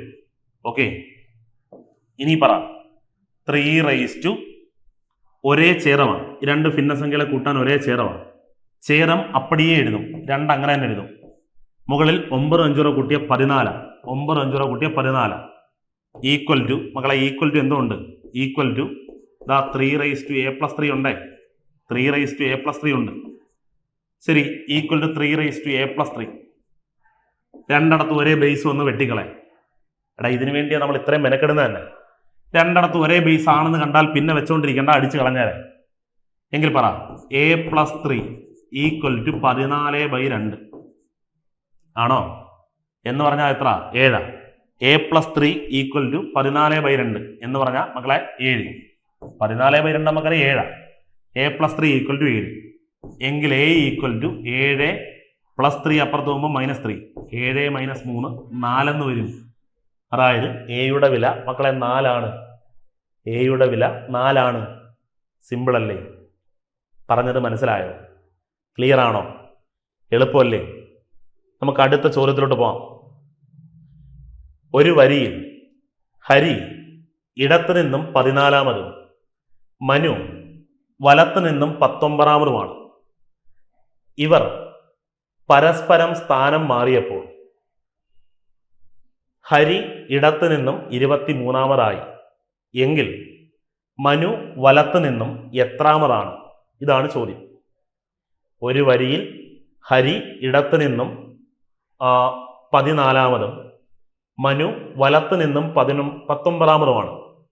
ഇവർ പരസ്പരം സ്ഥാനം മാറിയപ്പോൾ ഹരി ഇടത്തു നിന്നും 23-മതായി എങ്കിൽ മനു വലത്തു നിന്നും എത്രാമതാണ്? ഒന്നുമില്ല, ഇവിടെ കേട്ടു. ഒരു വരിയിൽ, മക്കളെ പലരുടെയും സമയം കൊല്ലിയ ഒരു ചോദ്യമാണ്. ഒരു വരിയിൽ ഹരി എന്ന് പറയുന്നവൻ ഇടത്തു നിന്നും, കണ്ടോ, ഇടത്തു നിന്നും എണ്ണി എണ്ണി എണ്ണി, അപ്പൊ ഇടത്തുനിന്ന് എണ്ണി വരുന്നതായിട്ട് ഞാൻ ഒരു ആരോ മാർക്ക് കൊടുത്തു. ഇടത്തു നിന്നും 14-മതിരിക്കുവോ ഹരി.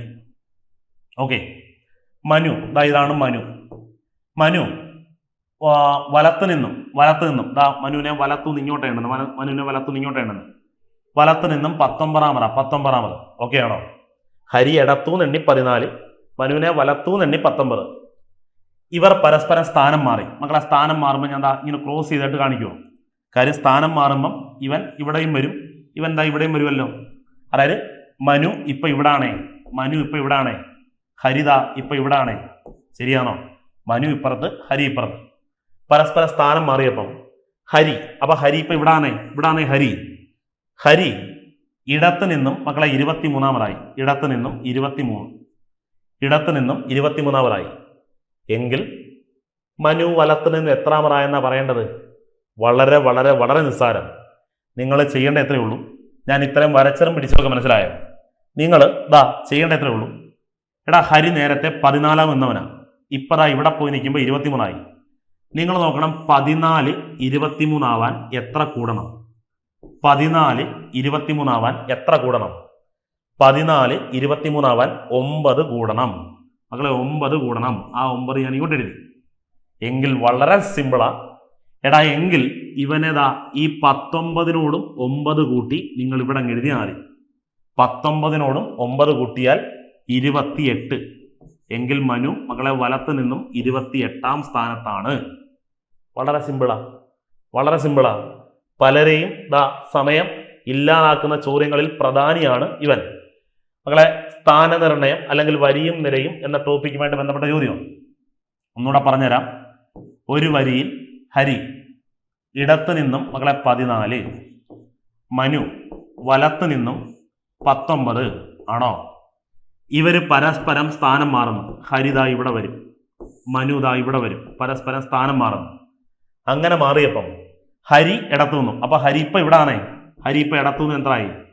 23-മതായി. എങ്കിൽ മനു വലത്തു നിന്നും എത്രാമതായെന്നാ ചോദിക്കുന്നത്?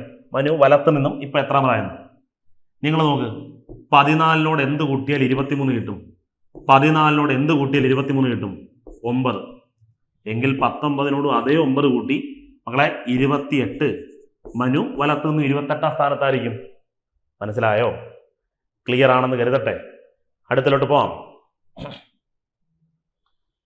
ഒരു ട്രെയിൻ 10 സെക്കൻഡ് കൊണ്ട് ഒരു ഇലക്ട്രിക് പോസ്റ്റ് കടന്നു പോകുന്നു. ഈ ട്രെയിൻ 15 സെക്കൻഡ് കൊണ്ട് 200 മീറ്റർ നീളമുള്ള ഒരു പാലം കടന്നു പോയാൽ ട്രെയിനിന്റെ നീളം എത്ര? ഒരിക്കൽ കൂടി, ഒരു ട്രെയിൻ 10 സെക്കൻഡ് കൊണ്ട് ഒരു ഇലക്ട്രിക് പോസ്റ്റ് കടന്നു പോകുന്നു. ഈ ട്രെയിൻ 15 സെക്കൻഡ് കൊണ്ട് 200 മീറ്റർ നീളമുള്ള ഒരു പാലം കടന്നു പോയാൽ ട്രെയിനിന്റെ നീളം എത്ര? സിമ്പിളാണ്. നമുക്കറിയാം, ഒരു ട്രെയിൻ, ഒരു ഇലക്ട്രിക് പോസ്റ്റ്, ഇതാണ് ഇലക്ട്രിക് പോസ്റ്റ്, ഇതിനെ കടന്നു പോകുക എന്ന് പറഞ്ഞാൽ അതിന്റെ അർത്ഥം സ്വന്തം നീളം കടന്നു പോകുക.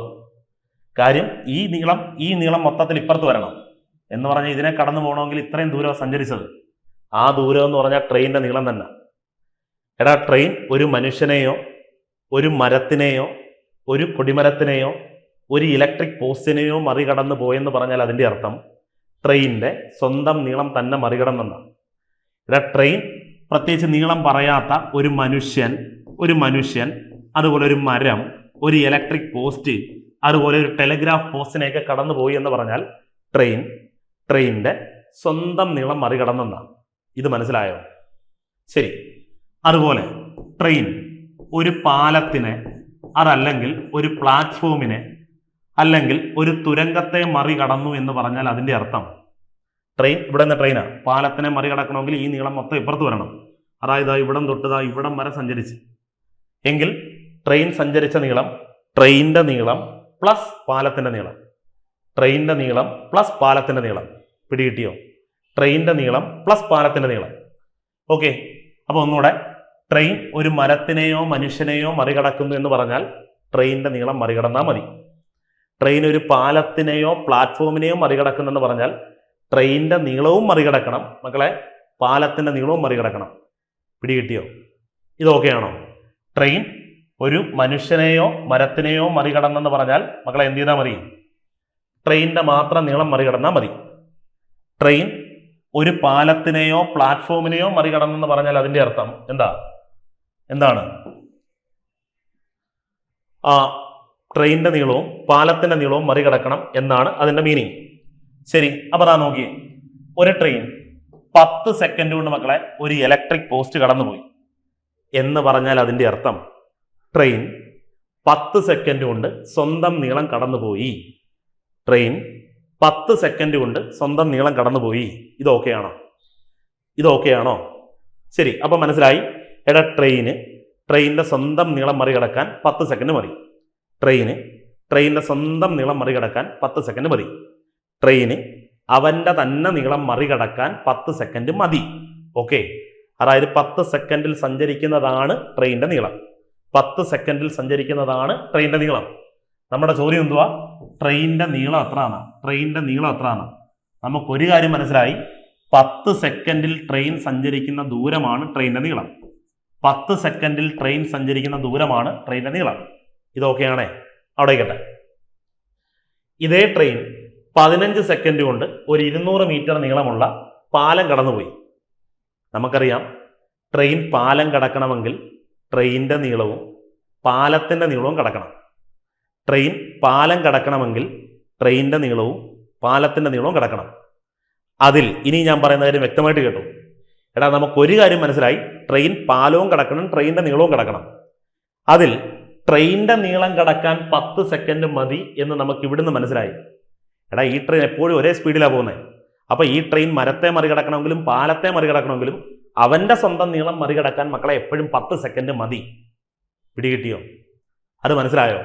എടാ, ഇവന്റെ സ്വന്തം നീളം മറികടക്കാൻ 10 സെക്കൻഡ് മതി എങ്കിൽ പാലത്തെ മറികടക്കുമ്പോഴും അവന്റെ നീളം മറികടക്കാൻ 10 സെക്കൻഡ് മതി. പ്ലാറ്റ്ഫോമിനെ മറികടക്കുമ്പോഴും അവന്റെ നീളം മറികടക്കാൻ 10 സെക്കൻഡ് മതി. എങ്കിൽ നിങ്ങൾ ആലോചിക്കുക, 200 മീറ്റർ നീളമുള്ള പാലം കടക്കാൻ 15 സെക്കൻഡ് എടുത്തു എങ്കിൽ 15 സെക്കൻഡിലെ 10 സെക്കൻഡും എടുത്ത് എന്തിനാണ്? അവന്റെ സ്വന്തം നീളം മറികടക്കാനാണ്. ശരിയാണോ? എങ്കിൽ ബാക്കി ഒരു 5 സെക്കൻഡ് കൊണ്ടായിരിക്കില്ലേ പാലത്തിന്റെ നീളമായി 200 മീറ്റർ മറികടന്നത്? ആയിരിക്കും. അപ്പൊ നമുക്ക് മനസ്സിലായി, എടാ, 5 സെക്കൻഡ്, 15 സെക്കൻഡിലെ 5 സെക്കൻഡ് കൊണ്ടാണ് പാലത്തിന്റെ നീളമായി 200 മീറ്റർ മറികടന്നത്. എങ്കിൽ നമ്മുടെ ട്രെയിനിന്റെ നീള ചോദ്യം. നമുക്കറിയാം, ട്രെയിൻ 10 സെക്കൻഡ് കൊണ്ട് സഞ്ചരിക്കുന്ന ദൂരമാണ് ട്രെയിനിന്റെ നീളം. അത് കണ്ടുപിടിക്കാൻ ഒന്നുമില്ല മക്കളെ, ക്രോസ് ഗുണിച്ചാൽ മതി. കുറച്ച് പറ ചിന്തയുണ്ട്, ഇത് താഴെ എഴുതിയിട്ട് ക്രോസ് ഗുണിക്കണ്ടായത്. മക്കളെ, ഇത് താഴെ വരുമ്പോഴും 10 താഴെ വരുമ്പോഴും ഒന്ന് ആലോചിച്ച് നോക്ക്. 10ഉം 200 ഗുണിക്കുന്നേ. അത് മുകളിൽ എഴുതിയാലും അങ്ങനെ തന്നെ, കുഴപ്പമൊന്നുമില്ല. അപ്പൊ നോക്ക്, 10 × 200 ഡിവൈഡഡ് ബൈ 5 എന്ന് വരും. 5-നകത്ത് 5 ഒരു തവണ, ഇവിടെ 2 തവണ. 200 2 400. അതായത് ട്രെയിനിന്റെ നീളം കുഞ്ഞുങ്ങളെ 400 മീറ്റർ എന്ന് കിട്ടും. മനസ്സിലായോ? സിമ്പിൾ അല്ലേ? അല്ലാതെ എക്സും വൈയും ഒന്നിട്ട് നമ്മൾ ചെയ്യുന്നില്ല. ഇത് വളരെ എളുപ്പമാണ്. ട്രെയിൻ സ്വന്തം നീളം മറികടക്കാൻ 10 സെക്കൻഡ് മതി എന്ന് ഇവിടുന്ന് മനസ്സിലായി. അപ്പൊ ഈ 15 സെക്കൻഡിലെ 10 സെക്കൻഡ് എടുത്തത് സ്വന്തം നീളം മറികടക്കാന്. അപ്പൊ പിന്നെ 5 സെക്കൻഡ് കൊണ്ടാണ് 200 മീറ്റർ മറികടന്നത്. ഓക്കെ ആണോ? എങ്കിൽ ട്രെയിനിന്റെ നീളം എന്ന് പറഞ്ഞാൽ 10 സെക്കൻഡിൽ മറികടക്കുന്ന ദൂരം കണ്ടെത്തിയാൽ മതി. ക്ലിയർ? ശരിതാ, അടുത്ത ചോദ്യം. ഒരു ട്രെയിൻ പ്ലാറ്റ്ഫോമിൽ നിൽക്കുന്ന ഒരാളെ കടന്നു പോകാൻ 20 സെക്കൻഡ് എടുക്കുന്നു. 150 മീറ്റർ നീളമുള്ള ഒരു പാലം കടന്നു പോകാൻ 30 സെക്കൻഡ് എടുക്കുന്നു. എങ്കിൽ ട്രെയിനിന്റെ നീളം എത്ര? ട്രെയിനിന്റെ നീളമാണ് ചോദ്യം. ഒന്ന് ചെയ്ത് നോക്കണേ, ഞാൻ പറഞ്ഞുതരാം. ഒരു ട്രെയിൻ പ്ലാറ്റ്ഫോമിൽ നിൽക്കുന്ന ഒരാളെ കടന്നു പോകാൻ 20 സെക്കൻഡ് എടുക്കുന്നു. മക്കളെ, അവിടുന്ന് എന്ത് മനസ്സിലായി? ഒരാളെ അല്ലെങ്കിൽ ഒരു പോസ്റ്റിനെ അല്ലെങ്കിൽ ഒരു മരത്തിനെ കടന്നു പോവുക എന്ന് പറഞ്ഞാൽ എന്ത് കടന്നു പോകുക എന്നാണ് ഞാൻ പറഞ്ഞത്? സ്വന്തം നീളം കടന്നു പോകുക എന്നാണ്. ശരിയാണോ? അപ്പോൾ ഒരു കാര്യം മനസ്സിലായി, ഈ ട്രെയിന് സ്വന്തം നീളം മറികടക്കാൻ 20 സെക്കൻഡ് മതി. ഈ ട്രെയിന് സ്വന്തം നീളം മറികടന്ന് പോകാൻ 20 സെക്കൻഡ് മതി. എങ്കിൽ നമ്മുടെ ചോദ്യം ട്രെയിനിൻ്റെ നീളമാണ്. അപ്പം മനസ്സിലായി, ട്രെയിൻ 20 സെക്കൻഡിൽ സ്വന്തം നീളം മറികടക്കും. 20 സെക്കൻഡ് കൊണ്ട് സ്വന്തം നീളം മറികടക്കും. അപ്പോൾ 20 സെക്കൻഡിൽ സഞ്ചരിക്കുന്ന ദൂരം എത്രയാണോ അതാണ് ട്രെയിനിൻ്റെ നീളം. പിടികിട്ടിയോ? ഒരാളെ മറികടക്കാൻ 20 സെക്കൻഡ് മതി. നമുക്കറിയാം, ഒരാളെ മറികടക്കുക എന്ന് പറഞ്ഞാൽ പ്രതീകാത്മകമായിട്ട് എന്ത് പറയുക? സ്വന്തം നീളം മറികടക്കാൻ 20 സെക്കൻഡ് മതിയെന്ന്. അപ്പോൾ 20 സെക്കൻഡിൽ മറികടക്കുന്ന ദൂരം എത്രയാണോ അതാണ് ട്രെയിനിൻ്റെ നീളം. ഓക്കെ, ഇനി കേട്ടോ, 180 മീറ്റർ നീളമുള്ള ഒരു പാലം കടന്നു പോകാൻ 30 സെക്കൻഡ് വേണം. 180 മീറ്റർ നീളമുള്ള ഒരു പാലം കടക്കാൻ. മക്കളെ, നമുക്കറിയാം, പാലം കടക്കണമെങ്കിൽ ട്രെയിനിൻ്റെ നീളവും കടക്കണം, പാലവും കടക്കണം. ഇതിൽ ട്രെയിനിൻ്റെ സ്വന്തം നീളം മറികടക്കാൻ 20 സെക്കൻഡ് മതി എന്നുള്ളത് ഒന്നാമത്തെ സ്റ്റേറ്റ്മെന്റിൽ നിന്നും വ്യക്തം. ട്രെയിനിൻ്റെ സ്വന്തം നീളം മറികടക്കാൻ 20 സെക്കൻഡ് മതി എന്നുള്ളത് ഒന്നാമത്തെ സ്റ്റേറ്റ്മെന്റിൽ നിന്നും നമുക്ക് മനസ്സിലായി. എങ്കിൽ ഈ 30 സെക്കൻഡിലെ 20 സെക്കൻഡും ട്രെയിൻ എടുത്ത് എന്തിനായിരിക്കും? 30 സെക്കൻഡിലെ 20 സെക്കൻഡും ട്രെയിൻ എടുത്ത് എന്തിനായിരിക്കും? സ്വന്തം നീളം മറികടക്കാനാ.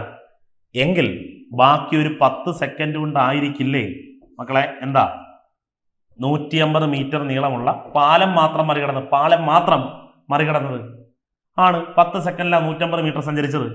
എങ്കിൽ 20 സെക്കൻഡ് സഞ്ചരിക്കുന്ന ദൂരം എത്രയാണോ അതാണ് ട്രെയിനിൻ്റെ നീളം. നോക്കാം, 20 × 150 ഡിവൈഡഡ് ബൈ 10, 0 0 8, 15 2 30, 300. ട്രെയിനിൻ്റെ നീളം 300 മീറ്റർ എന്ന് കിട്ടും. മനസ്സിലായോ? എളുപ്പമല്ലയോ? ക്ലിയർ ആയി കാണുമെന്ന് കരുതട്ടെ. ഓക്കെ, അപ്പോൾ നമ്മൾ ഇതുവരെ പറഞ്ഞ എല്ലാ ചോദ്യങ്ങളും നല്ല ചോദ്യങ്ങളാണ്. ഇനി കുറച്ച് വ്യത്യസ്തമായ നല്ല ചോദ്യങ്ങളുണ്ട്. അതായത് ഫോഴ്സ് പരീക്ഷകളിൽ PSC നമ്മളെ വലച്ച +1 +2 പാഠഭാഗങ്ങളിലെ കുറച്ച് ചോദ്യങ്ങൾ, വളരെ കുറച്ച് ചോദ്യങ്ങൾ. ഓക്കെ, അതായത് +1 +2 പാഠഭാഗങ്ങളിൽ നിന്നും മുൻ വർഷങ്ങളിൽ സെറ്റ്, അതുപോലെ മറ്റ് പല ടോപ്പിക്കിൽ നിന്നും ചോദിച്ചിട്ടുണ്ട്. അതൊക്കെ നമുക്കൊന്ന് ജസ്റ്റ് ഒന്ന് വേഗത്തിൽ പരിചയപ്പെട്ടിട്ട് ഈ ക്ലാസ് ഫൈൻഡപ്പ് ചെയ്യുന്നതായിരിക്കും. ഇതാ നോക്കിയേ, ടപ്പേ ടിപ്പേ ചോദ്യങ്ങൾ. അതെന്ന് പറഞ്ഞാൽ പൊടുന്നനെ ഒറ്റയടിയും ഒറ്റപ്പാട്ടും. കേട്ടോ, ഒറ്റയടിയും പാട്ടും എന്ന് പറയുന്ന പോലെ എ എന്ന സെറ്റിൽ മക്കളെ 4 അംഗങ്ങളുണ്ട്. എയ്ക്ക് എത്ര ഉപഗണങ്ങളുണ്ട്?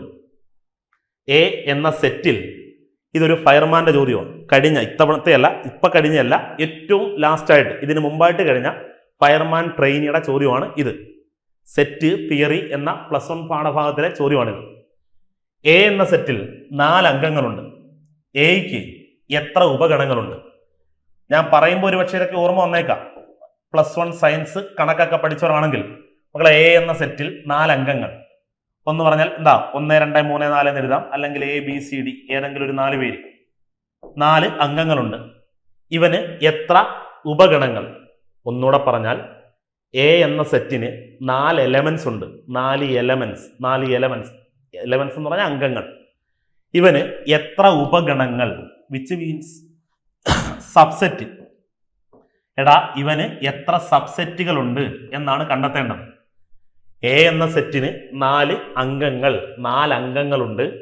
എങ്കിൽ ഇവന് എത്ര സബ്സെറ്റുകളുണ്ടെന്ന്? ഒന്നുമില്ല, വളരെ സിമ്പിളാ.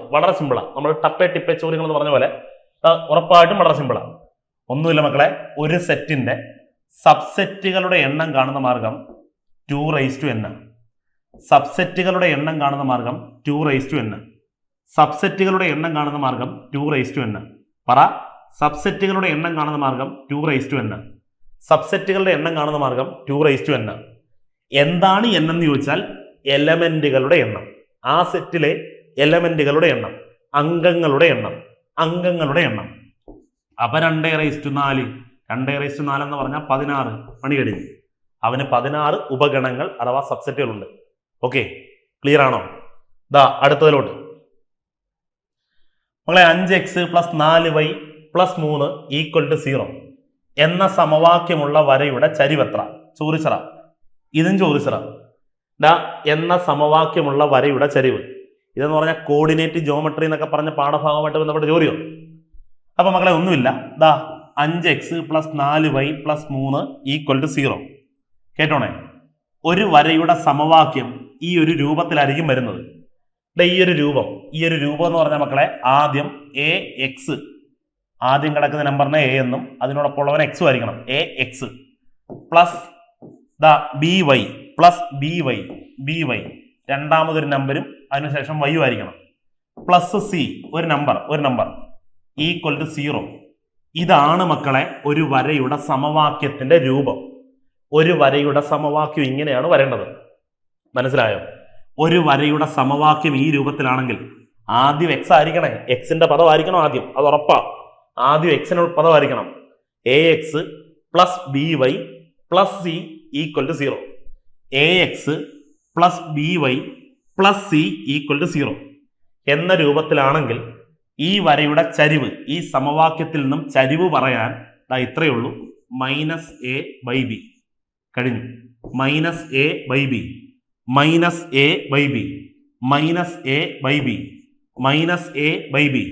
എന്ന് പറഞ്ഞാൽ ഇവിടെ ആദ്യം ഒരു മൈനസ് എഴുതി. a ആരാ? 5. b എത്ര? b ആരാ? b 4. -5/4. ഇതാ ഉത്തരം. ഇതാണ് ഈ വരയുടെ ചരിവ്. Okay, clear. അടുത്ത ചോദ്യത്തിലോട്ട്. 5 ആളുകളെ ഒരു വരിയിൽ എത്ര വിധം ക്രമീകരിക്കാം? 5 ആളുകളെ ഒരു വരിയിൽ എത്ര വിധം ക്രമീകരിക്കാം? 5 ആളുകളെ ഒരു വരിയിൽ എത്ര വിധം ക്രമീകരിക്കാം? 5 ആളുകളെ ഒരു വരിയിൽ എത്ര വിധം ക്രമീകരിക്കാം?